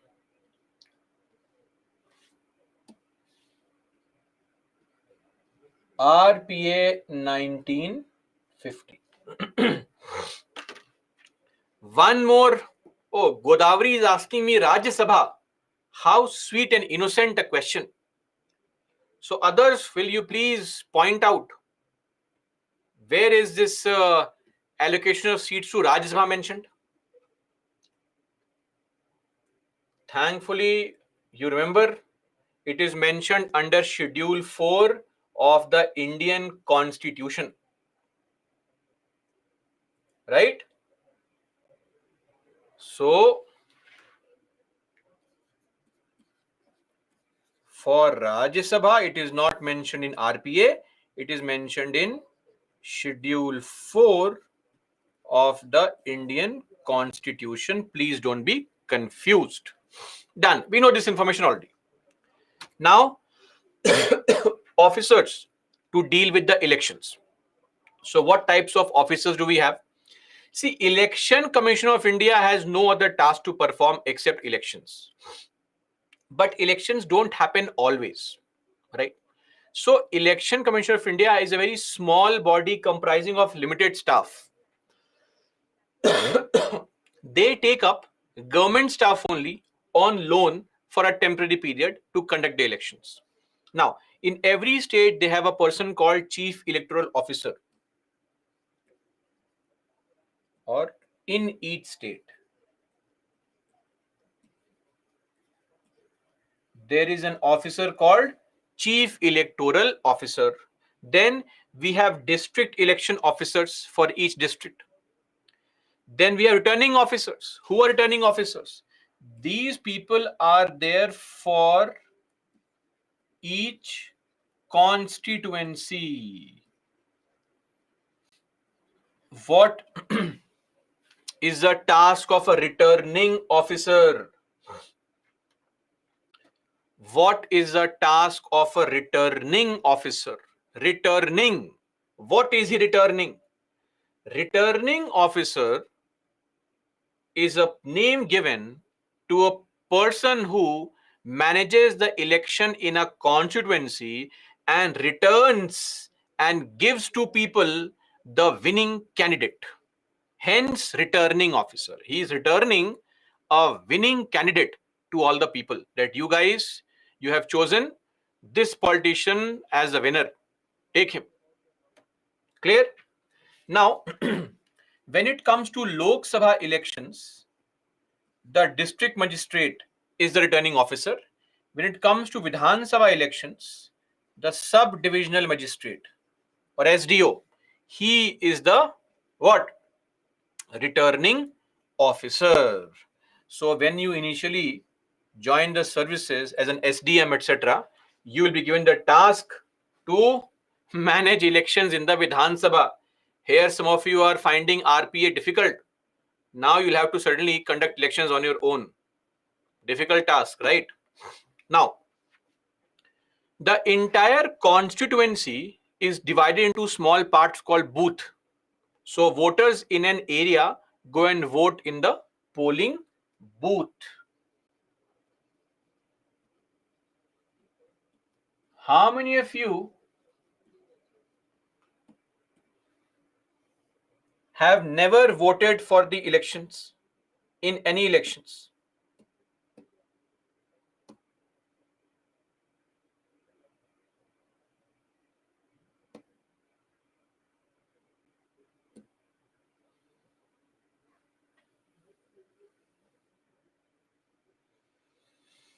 Okay. See, if I take a poll, the entire polling for today gets corrupt. This is the leaderboard for the day. Toppers today. Oh, now we have exactly 20 toppers today. These people are the toppers for the day because we have no longer any question to solve. Today's toppers. So now let me take a poll.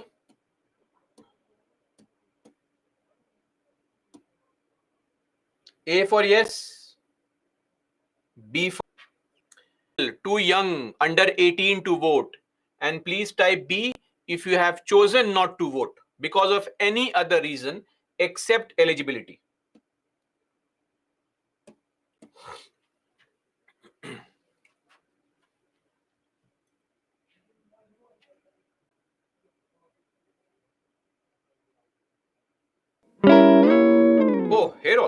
Great. I voted on someone else's voter ID card, Ritesh. Strange. Okay. So for those who have never voted, you will have to believe in what I'm saying here. Simple. Just have full faith in what I'm saying. For others who have voted, you know what I'm talking about. So basically, an entire constituency is divided into small areas called polling booth. In one polling booth, ideally, you have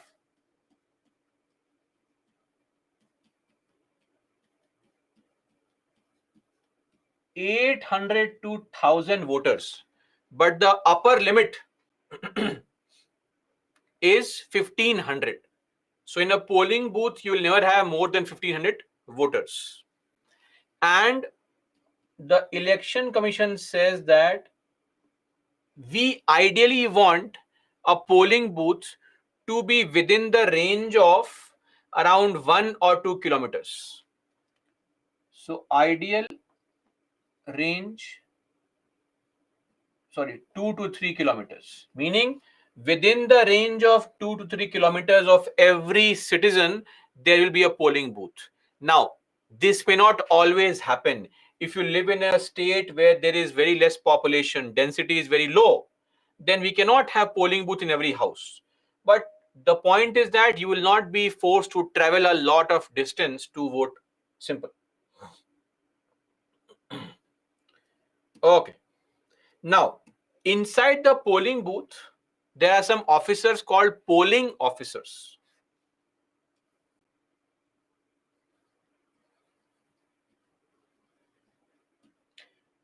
So let me just write it here. The head of the polling booth is called a presiding officer. He is the boss in the polling booth. And you also have some other officers called polling officers. So if you have ever gone to vote, you will find that there is somebody who is verifying your voter ID card, right? Voter ID card. Remember this voter ID card where the face never matches the photograph in the voter ID card, right? We are yet to see a human being who looks as ugly as in the voter ID card. It is not possible. So that's what we say. We are never as good as the Instagram shows us, and nor as bad as the voter ID card shows us. The reality is in between. So I'm sure in earlier classes, some people have mentioned this statement that in my voter card I'm looking good. But we have to get a proof from them. Without proof, we cannot accept all this statement. Yes, Aadhaar card, voter ID card, they are the worst photographs. So there are some people who may say that I am looking good in the voter ID card. We will never trust them. Not possible. Something wrong has happened then, right? Because there is no Vivo and Redmi phone, right? So how will we look nice? Somebody saying I am looking good in the voter ID card. We cannot believe. Sorry. We'll have to verify it.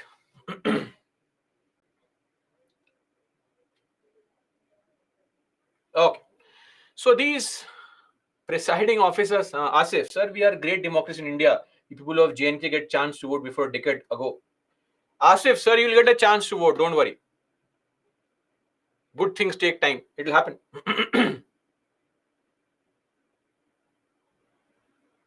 Now, who are these presiding officers and polling officers? These people are basically bankers, teachers, not coaching institute teachers, government staff. These are the people who are given election duty. Okay. So these people are given election duty. So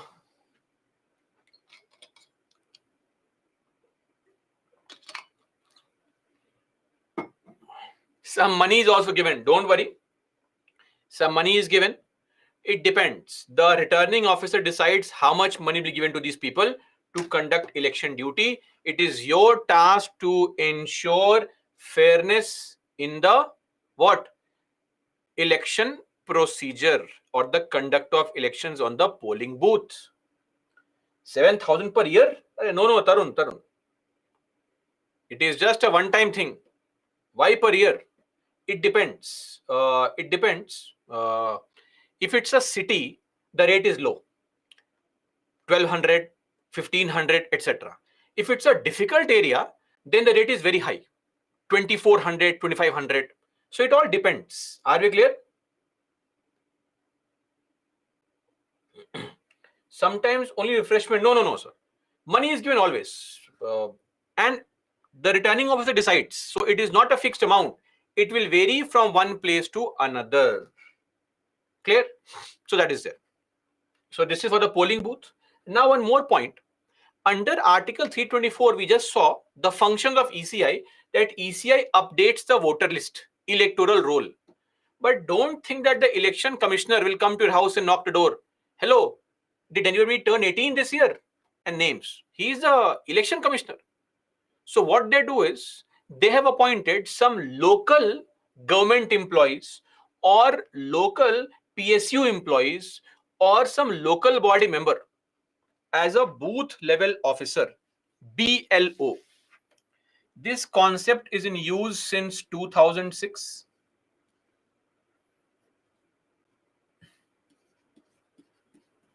Government or a semi-government or a local body employee.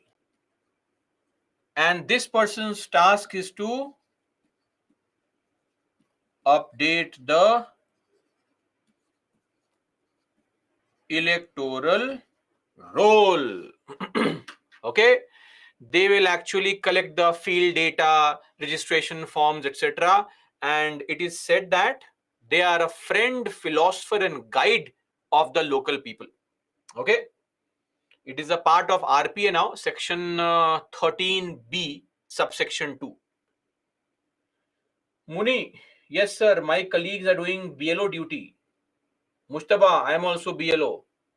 Tarun, I am a BLO in Punjab. Sir, there are multiple Tarun. Some Tarun is writing, so it's okay. Other Tarun says that, sir, I have said nothing. It's okay. Relax. Sir, he's a very corrupt officer. Because at the time of partial election, he removed some names. Oh. But see, that's the whole point. The election commission has chosen these government employees as BLOs for a reason. That if things go wrong, if they try to do any kind of hanky-panky activity, then election commission can take an action against them. Right? That is why they are chosen. It's very safe to have government employees there. But do they or are all BLOs very fair? I won't say so. But most of them are. Right? Okay. Megha, sir, please explain how. I thought it's a serious question, Megha. BLO? BLO. Booth level. Oh, my bad. BLO. How dare I say something without writing it? Sir, no corruption. Of course, Mustaba, you may not be corrupt.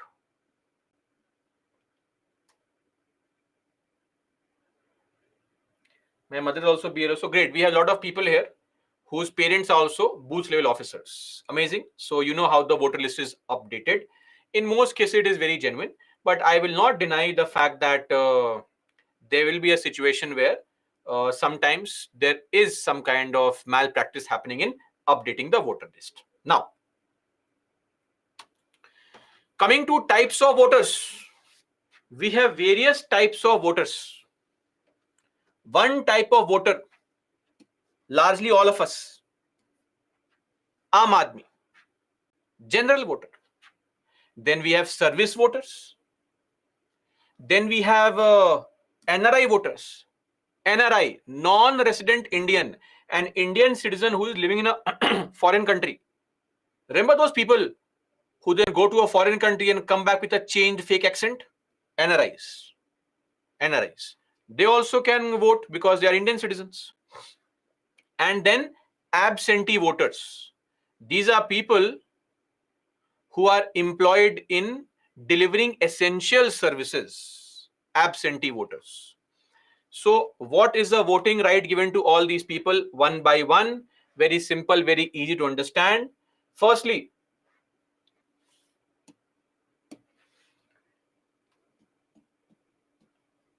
you have to be a citizen of India. Second,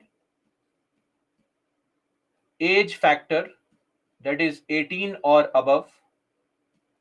And third, you have to be an ordinary resident of the area, meaning you should be living in that area.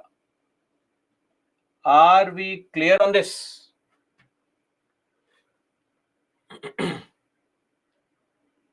Living in that area. Now, first up,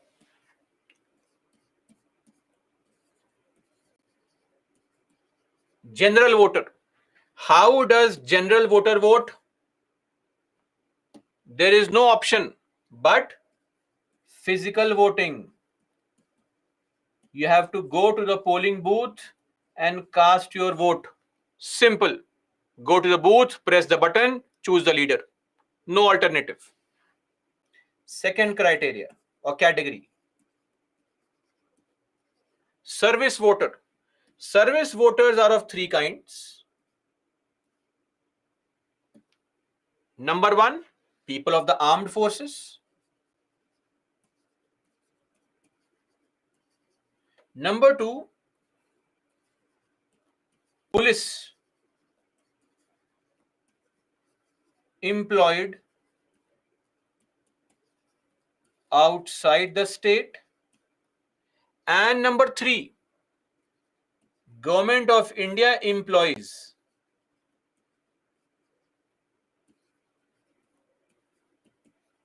Outside the country.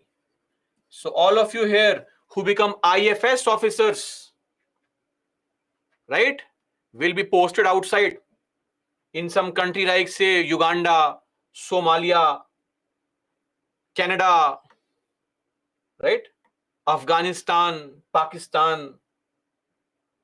Okay, don't be sad. USA, Switzerland, now happy?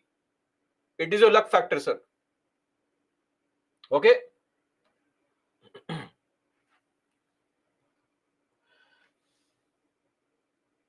Now all these people, they get, of course, physical voting. If they are available, physical voting. But if you are not available, then you have an option to choose postal ballot. What is postal ballot? You are given a form, mark your preference there and send it by post. Postal ballot. Or proxy. What is proxy? Like in your college days, when your friend marked the attendance on your behalf, that is called proxy. Are we clear? So in that case, you can choose anybody as your proxy and the person will go and cast the vote as a proxy voter on your behalf. Clear? Now, proxy voter, though it's not a very big concern, but normally some people said what this proxy voting, it reveals your vote to somebody else. There is no longer the secrecy of vote. Now, in most cases, proxy voter is a spouse. If you cannot even share this information to your spouse, then what is the relationship like? And yes, there is no guarantee of the spouse voting according to what you want. You may be a diehard BJP fan, but what if your spouse finds Rahul Gandhi cute and votes for Congress? So, see, you can never know, right? You have to have trust. Simple. Trust is everything. See, polity and life lessons go together. Anyway, so service voters. Let me remind you, the only type of voter who is allowed proxy voting in the country is a service voter. This is available only for service voters. Third category, NRIs. Who are these NRIs? The people with Bisleri bottle in their hand. The people who have gone to a foreign country and then come back to India. These are Indian citizens. All those people who reside in India for less than 182 days in any financial year are called NRIs. So Susmita says, nahi rehte idhar. Oh, NRIs. Okay. Decent. I won't say very bad joke. Decent joke. Decent joke.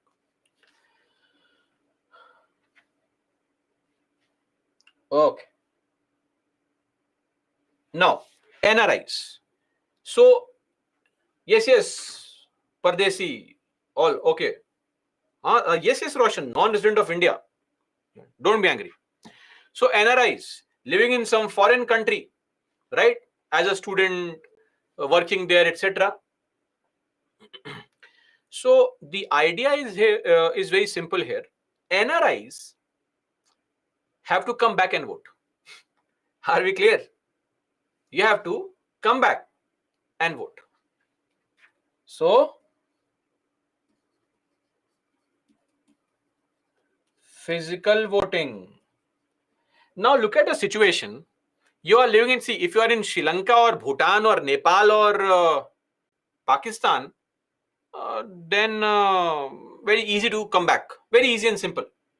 But if you are living in Australia, USA, far off countries, coming back and voting and going back, 2 lakh rupees, right? Very, very costly. So you have to waste money. Now, Supreme Court said this is wrong. Where is the fairness here? Where is the free part here, right? So we have to ensure that everybody gets a chance to vote. So Election Commission was told that please make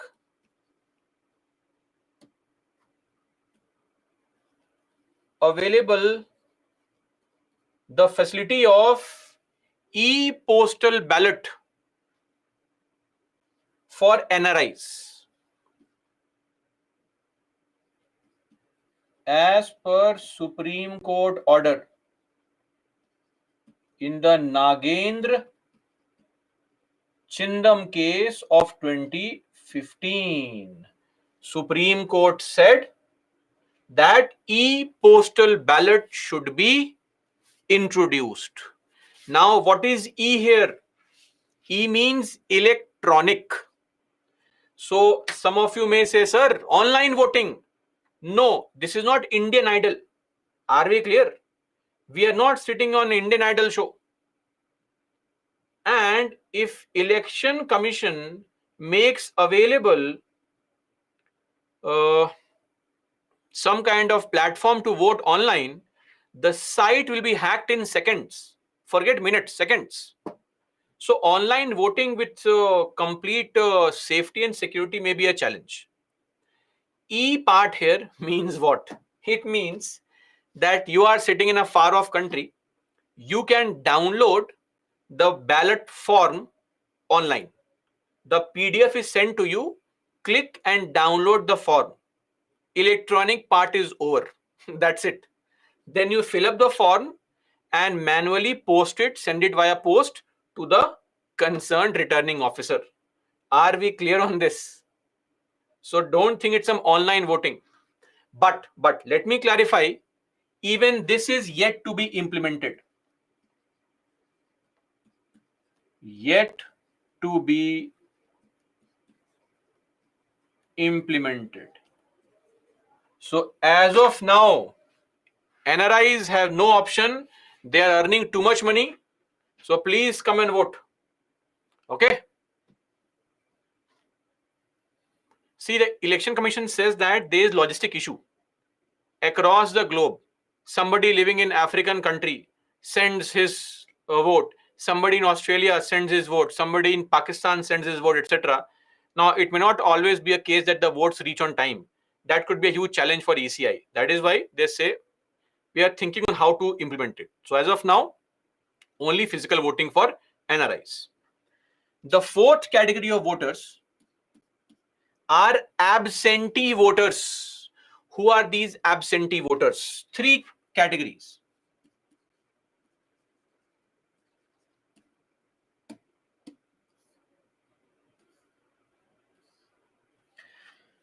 Number one,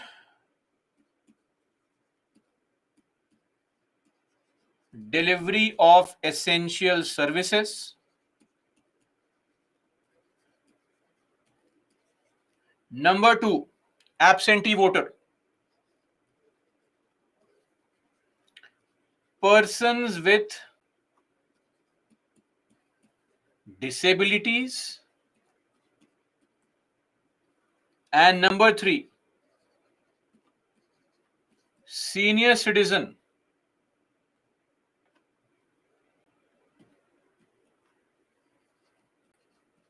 80 years or above, or above 80.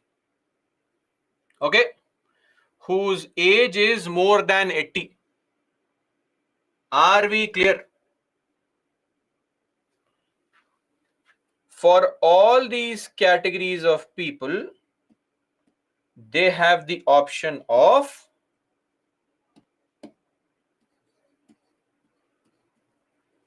postal ballot.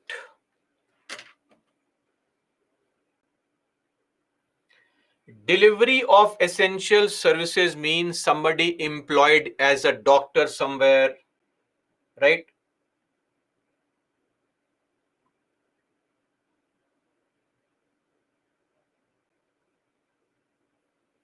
Divya in the same category. Yes, Suresh, what is the problem?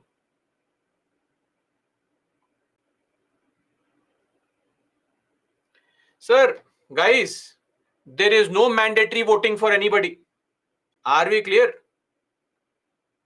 No mandatory voting. You want to vote, come and vote. Don't want to vote, nobody cares. Pooja, person with disabilities means disabled people.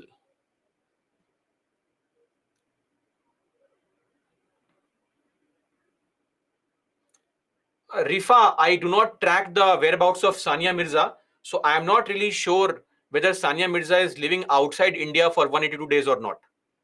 That's a personal information.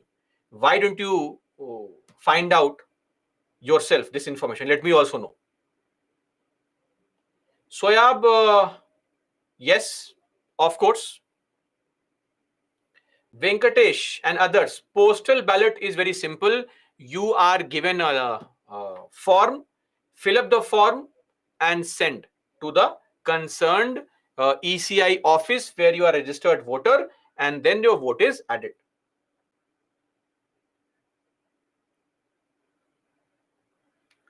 Who is eligible for proxy voting? Whoever this person chooses. If I am an armed forces personnel and I have chosen somebody as my proxy voter, that person will go and cast the vote. Clear? One man who was clicking picture of his vote casting along with EVM was that is not allowed. Clicking photographs inside the polling booth is not allowed. It's illegal. Your voting rights can be taken away. Lakshya, they constantly are trying to upgrade the election system, election procedure, etc. So they're always busy. Arey, sir, it is correct. Great. This age is larger than 80 years. I can't teach symbols and stuff here. Come on. If the age had to be less, then this would be bigger.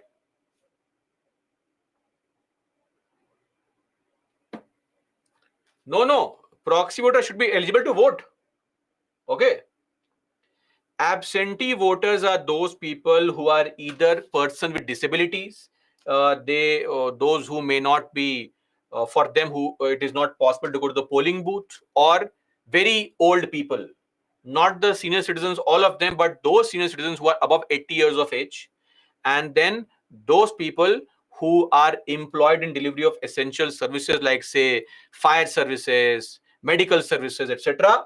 They may not be personally available, so for them this is there. Okay, Yahya, postal ballot. Durga,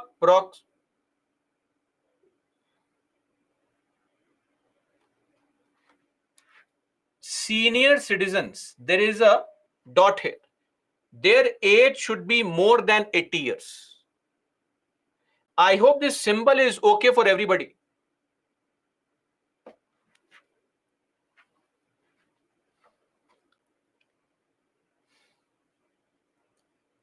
Guys, this is a statement here, and we write age here. Your age should be more than 80. It is disheartening to see don't understand math symbols also. Forget it. Forget it.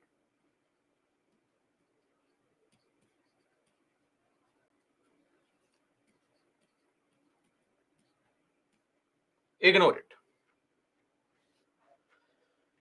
There is no secrecy ensured of postal ballot. It is not possible. Right?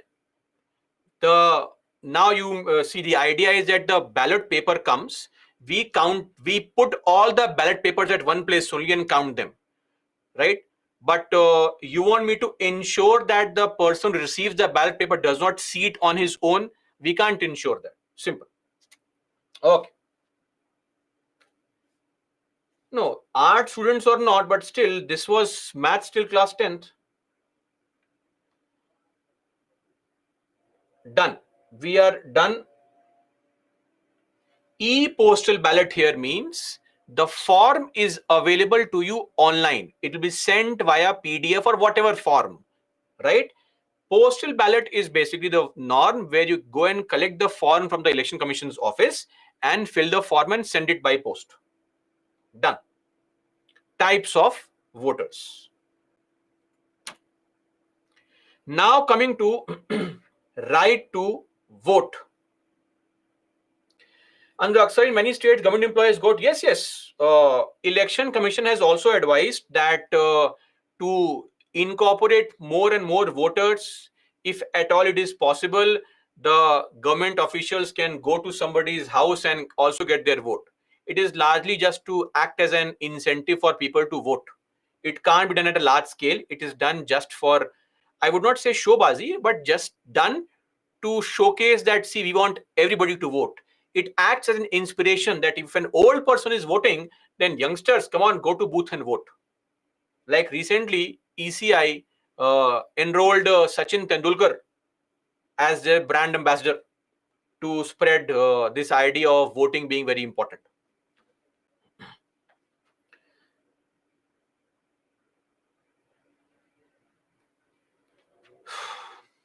Guys, if I belong to this category, it is my choice. Firstly, voting is not compulsory. Are we clear? These are options given.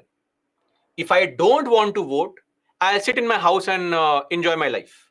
Simple. If I want to vote, the onus is on me to find out how to vote. Number one. Number two, if I belong to this category, let's say armed forces, I am posted on the Pakistan border, I will not leave the border and come to vote. It could be risky. So I will opt for postal ballot. I'll inform the corresponding election commissioner's office in my constituency that I want to be a postal ballot voter or I want to choose proxy voting. I have to inform. And then they will ask which voter, proxy or postal. I say, no, I'm unmarried. I want postal ballot. Postal ballot. So I'll be given a form, fill up the form, mark your preference, send it to the concerned officer who is in charge of counting of the votes in that area. For every person, their name is in a separate voter list. There's not one place where all the voters send their vote. Apply some common sense also, right? Armed forces personnel are coming from all across the country. So they belong to different constituencies. Their name is in different voter list. In every constituency, there is a person appointed who takes care of the elections, called a returning officer. What is this here? You ask such a lame question sometimes. It gets me thinking.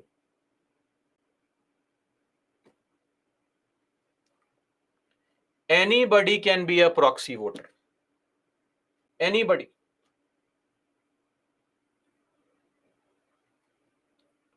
You have to choose. So if I am the person in the armed forces, I will choose the proxy voter. Why will election commission choose a proxy voter for me? Anyway, informed citizens of this informed country, I hope now you had some clarity on what are the various types of voters, right? These are just flowing according to names. There should be no confusion only whatsoever. Anyway, we are discussing RP 1950. Puja, postal or proxy, both are same. What to say to you, madam, now? What is election? It's the same kind of thing. How is this the same? Please watch the video again for better understanding. We are discussing RPA 1950 only, but just for a small moment, I'll move out of RPA 50 and move to RPA 51. Are we clear? This is correct. This is not RPA 50, it is 51 only. So basically, I just want to tell you the right to vote and where it is located. So all the citizens whose names are entered in the voter list of any constituency shall be entitled to vote in that constituency. Article 326 says that our name will be a part of voter list.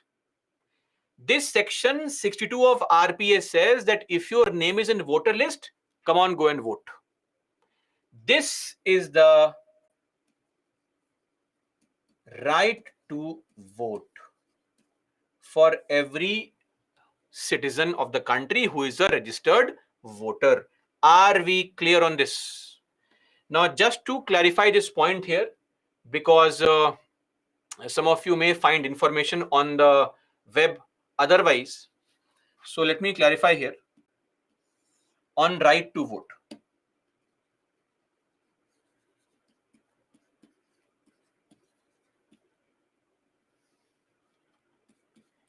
Right to vote is a statutory right or a legal right. Why? Because right to vote does not come from the constitution. It comes from RPA, which is a law. And this was said by Supreme Court only in the Kuldeep Nair case, 2006. It is a constitutional bench judgment, 5-judge bench.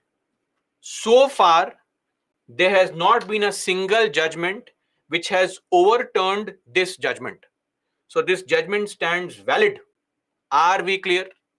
Whether UPSC says something else, whether book says something else, this is the current situation. Now, since I have no control over UPSC's wrong answers, and I have no control over Lakshmikant or NCRT, so I cannot make a change there. I can only tell you a Supreme Court judgment. This is a judgment. This is the correct statement. Are we clear? Now, some confusion can happen with recent newspaper articles. For example, there was a case recently, Ashwini Kumar Upadhyay case of 2023. It is a very old case of 2017. Judgment came finally. In this 3-judge bench, first it's a 3-judge bench. One judge was Chief Justice of India. He made a remark, his personal observation, that right to vote should be a fundamental right. His personal observation. It is not a judgment. Are we clear? Everybody? So, in that recent case, he said that right to vote is a part of your freedom of expression, Article 19. But that was his observation. A single judge cannot change or cancel a constitutional bench's judgment. Number 2, In the Anup Barnwal case also, one question being asked from the court was, is right to vote a constitutional right? Then also 4 judges said yes, it should be a constitutional right, but they very clearly said that we are only expressing our opinion. Since the case is not about right to vote, we cannot give a judgment on this matter. So even till date, the Kuldeep Nair judgment stands valid. Right to vote is a statutory right. I will not take up any question on this whatsoever. I hope I have explained myself very, very clearly. Okay. Mitisha, but sir, you say that only written name in voter list does not mean right to vote. Yes, that's the whole point. That is why this section 62 says to us that if your name is in the voter list, then you get the right to vote. So Article 326 does not give us right to vote. This section 62 of RPA gives us the right to vote. Okay. Now, you are not allowed to vote more than once. Okay. Of course. You're not allowed to vote from multiple constituencies. You can vote only from one constituency in one election. And one more very important thing. You are not allowed to vote if you are under the lawful custody of police. Interesting provision. See, you can be in police, lawful custody of police in 2 ways. What 2 ways? One could be, or one is called police custody. That means lockup. If the police arrests you today and throws you in the police lockup overnight, you are in the police custody, lockup. But there is one more custody which is called judicial custody.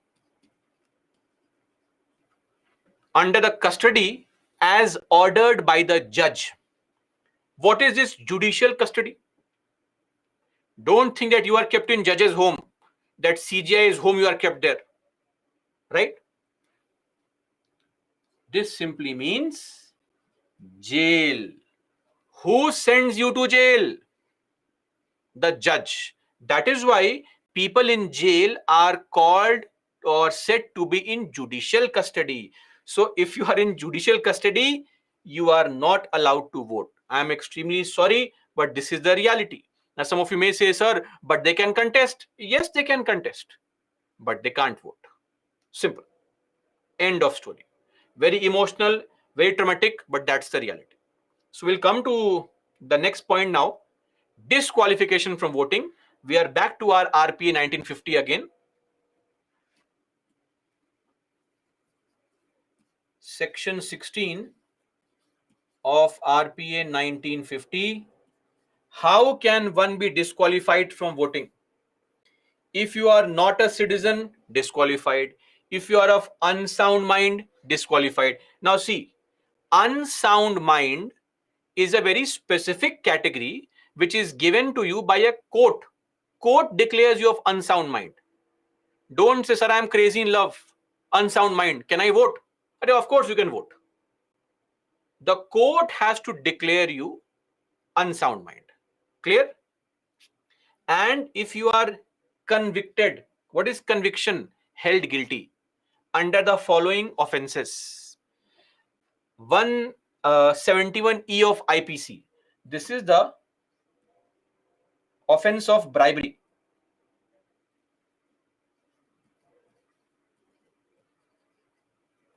171F. This is called impersonation in election. Meaning, what is impersonation in election? When you pretend to be somebody else, that is called impersonation. So, to prevent impersonation, what steps are taken?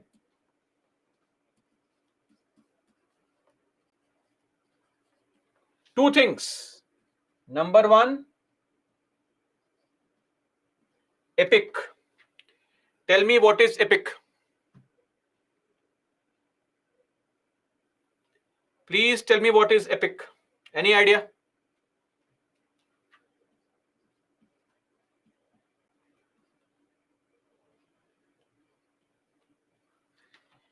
Voter ID card is actually called epic.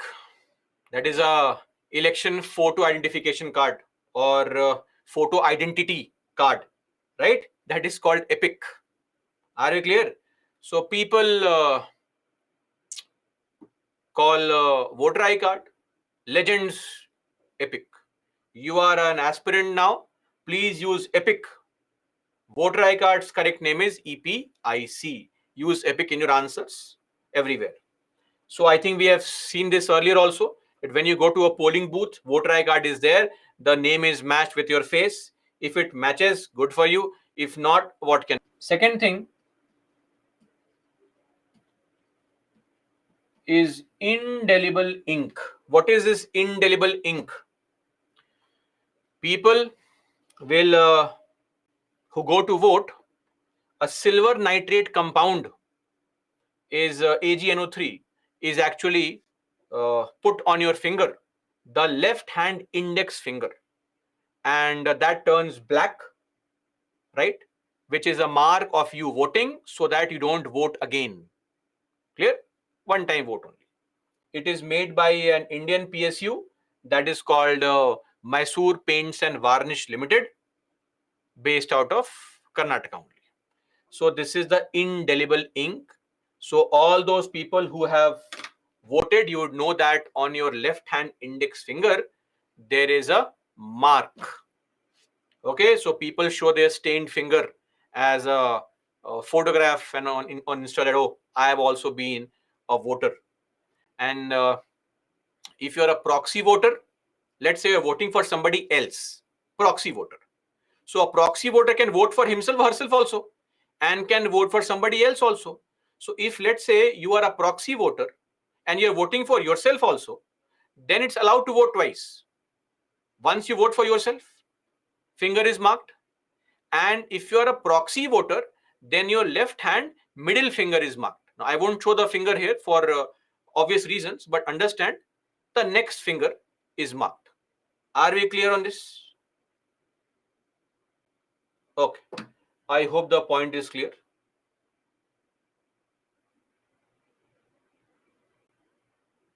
Great. So these two, yes, contestants are allowed to vote. They're also voters, right?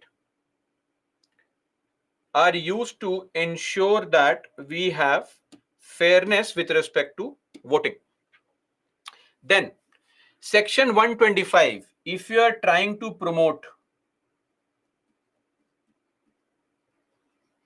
promoting enmity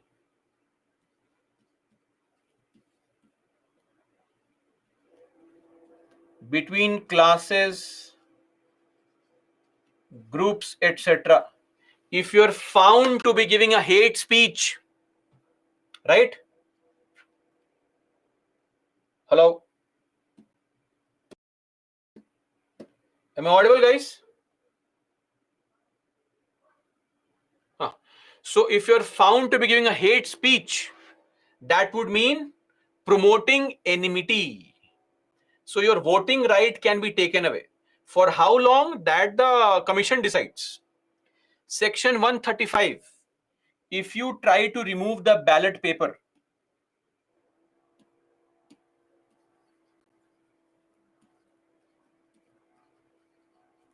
removing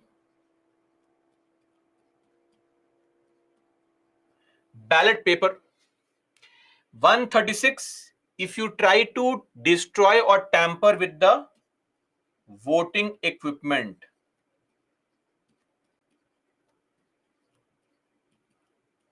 Voting equipment. So when you go to the polling booth, please don't play with the EVM, press random buttons here and there. Just press one button and go back home. Are we clear? Prem Kumar, yes, of course they can. There is no economic parameter to vote. Clear? What is tamper? So we'll just explain. The class now becomes a word meaning class. Tamper, chhed-chhad, charan. If you try to destroy, right, play around, try to disfigure, spoil the voting equipments, EVMs, etc. Megha, hate speech means any speech which is given which creates hatred in the society. Lakshmi, how to identify a proxy voter? They will carry an application while they go to the polling booth. Now, one more thing, you can also be disqualified from voting if you have been held guilty of a corrupt practice. This corrupt practice is not some random thing. It has a proper definition. We'll discuss this later on under section 123 of RPA 1951. It has a proper definition, right? Things like if you are trying to bribe the voter, if you're trying to bribe the candidate, if you're trying to give hate speech, etc., then your voting right can be taken away. So what you see happening, bribing of voters, rampant, that is actually a violation of RPA, and your voting right can be taken away. For how long? ECI decides. Clear?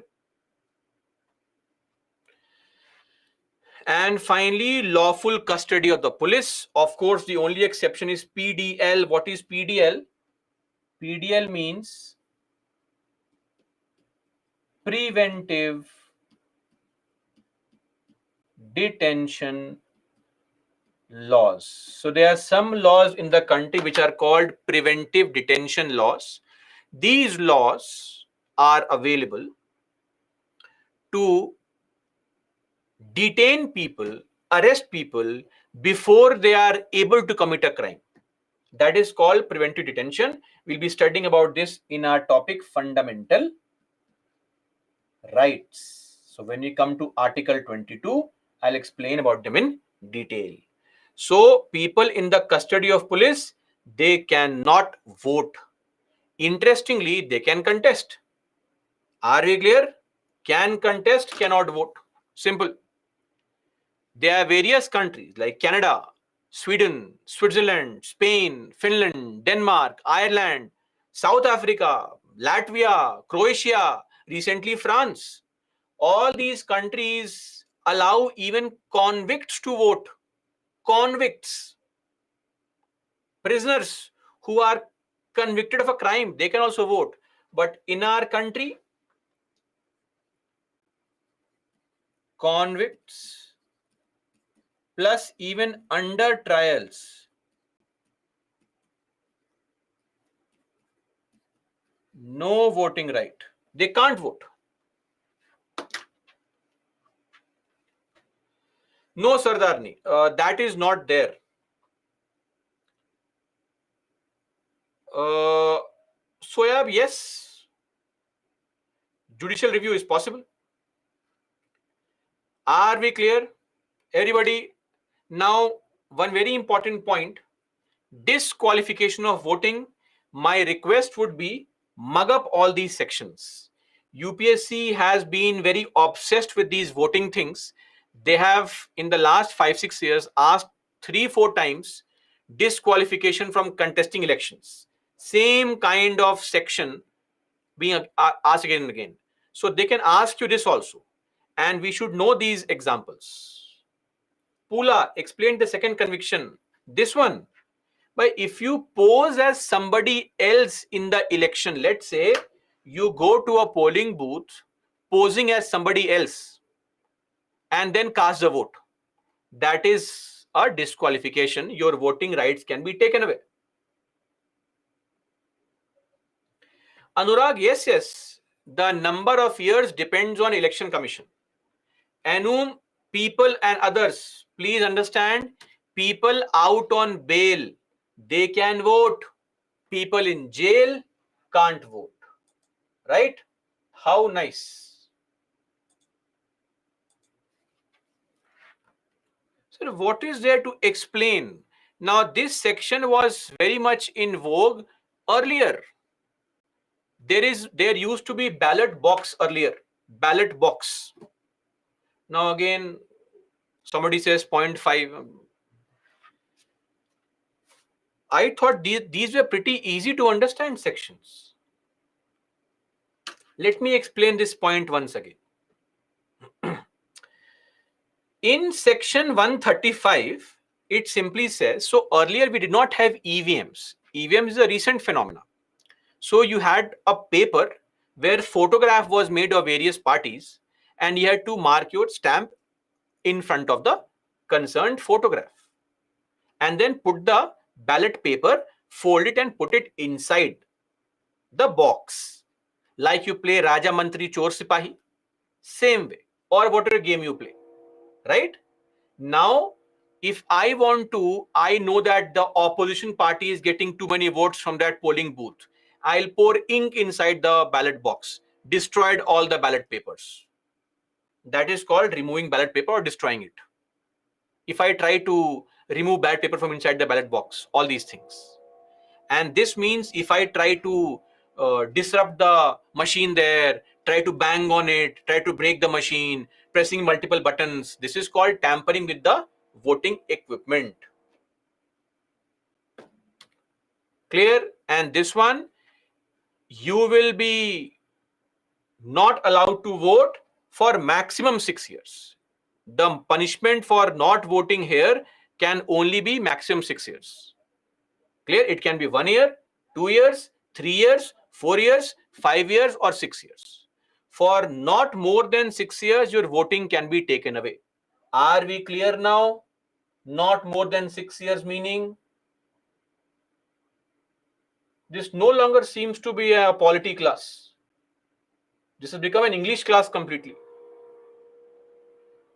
Any person do this kind of work like removing ballot paper. Madam, I don't have information on this. Yes, it used to be done earlier a lot. Booth capturing was very common as an activity. People would take the ballot box and run away. It was nothing unique. It used to happen earlier. Okay. So that is all as far as the RPA 1950 was concerned. Now we'll move on to RPA 1951, which deals with largely the conduct of elections and a very, very important element, and that is the disqualification of candidates. People who are contesting election, how can they be disqualified? In fact, recently one very famous popular leader, the most eligible, a very popular leader, he was disqualified originally under this RPA 1951 only. We'll come to that section also shortly. First up, qualification. What is the qualification to contest? For Council of States, you have to be an elector. What is the meaning of elector? Voter. For a parliamentary constituency, meaning your name should be in the voter list anywhere in the country. You will be allowed to contest from any state. So a very simple example here is that of the finance minister Nirmala Sitharaman. She belongs to Tamil Nadu. So maybe I'm assuming her name is in the voter list of Tamil Nadu, but she is representing Karnataka in the Rajya Sabha, right? How? Because it does not matter where your name is in the voter list, you can represent any state in the Rajya Sabha. The only condition is your name should be in the voter list of a Lok Sabha constituency anywhere in the country. For the election to Lok Sabha, what's the criteria? Same criteria. Your name should be in the voter list of any constituency. Clear? Everybody? For example, Mr. Rahul Gandhi, his name I presume would be in the voter list of say Delhi or UP, and he won the elections in Kerala. Or Mr. Narendra Modi, I presume his name would be in the voter list in Gujarat, but he won the election from UP. So, irrespective of your name, anywhere in the country, you are allowed to contest from any other place also. And if you want to contest from an SC/ST seat, it is mandatory that you belong to SC/ST category in the country. Clear? And for those who will say, sir, where is this category? There are two lists, or rather orders issued by the government. One is called Constitution SC Order 1950. The other is called Constitution ST Order 1950. These two lists comprise of the names of all the scheduled caste and scheduled tribe people in the country. This list is regularly updated. More on this when we study reservations. Then, to be a member of the council, that is the state legislative council, which is there in only 6 states, your name should be in the voter list inside the state. So, for example, if Narendra Modi wants to become an MP, his name in Gujarat is sufficient condition for him to become an MP from Tamil Nadu or in Nagaland.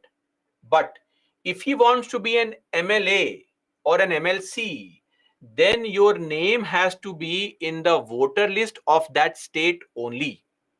Clear? So MK Stalin, whose name is in the voter list in Tamil Nadu, he cannot become an MLA in Karnataka. He can become an MP from any constituency in Karnataka, but cannot become an MLA from Karnataka. Are we clear? Elector for an assembly constituency in the state, elector for an assembly constituency in the state. And same goes for SC/ST. You should be an SC/ST from that state only. And then there is also this concept of governor's nomination. Please tell me, how many seats are nominated for by the governor? Tell me, in the council. Time for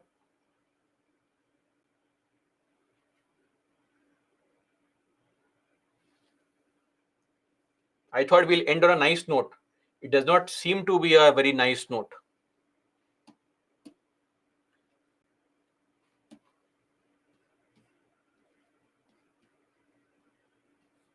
One-sixth, not 12, not 11, not according to population, not 1/3, not 2/3, 1/6 of the total number of seats in the assembly. 1/3 for MLAs, 1/3 for local bodies, 1/12 for graduates, 1/12 for teachers, 1/6 for governor. If you want to be eligible for governor's nomination, then you should be an ordinary resident in the state. Clear? That's it. These are the qualifications. Now coming to disqualifications. As far as this is concerned, we'll discuss this on Monday. Let's end our discussion here only. We'll see on Monday how our innocent MPs, MLAs can be disqualified, or how somebody can be disqualified from contesting elections. Clear? That is all as far as today's class is concerned. Jai Hind. Leaderboard has no point now because I took some polls.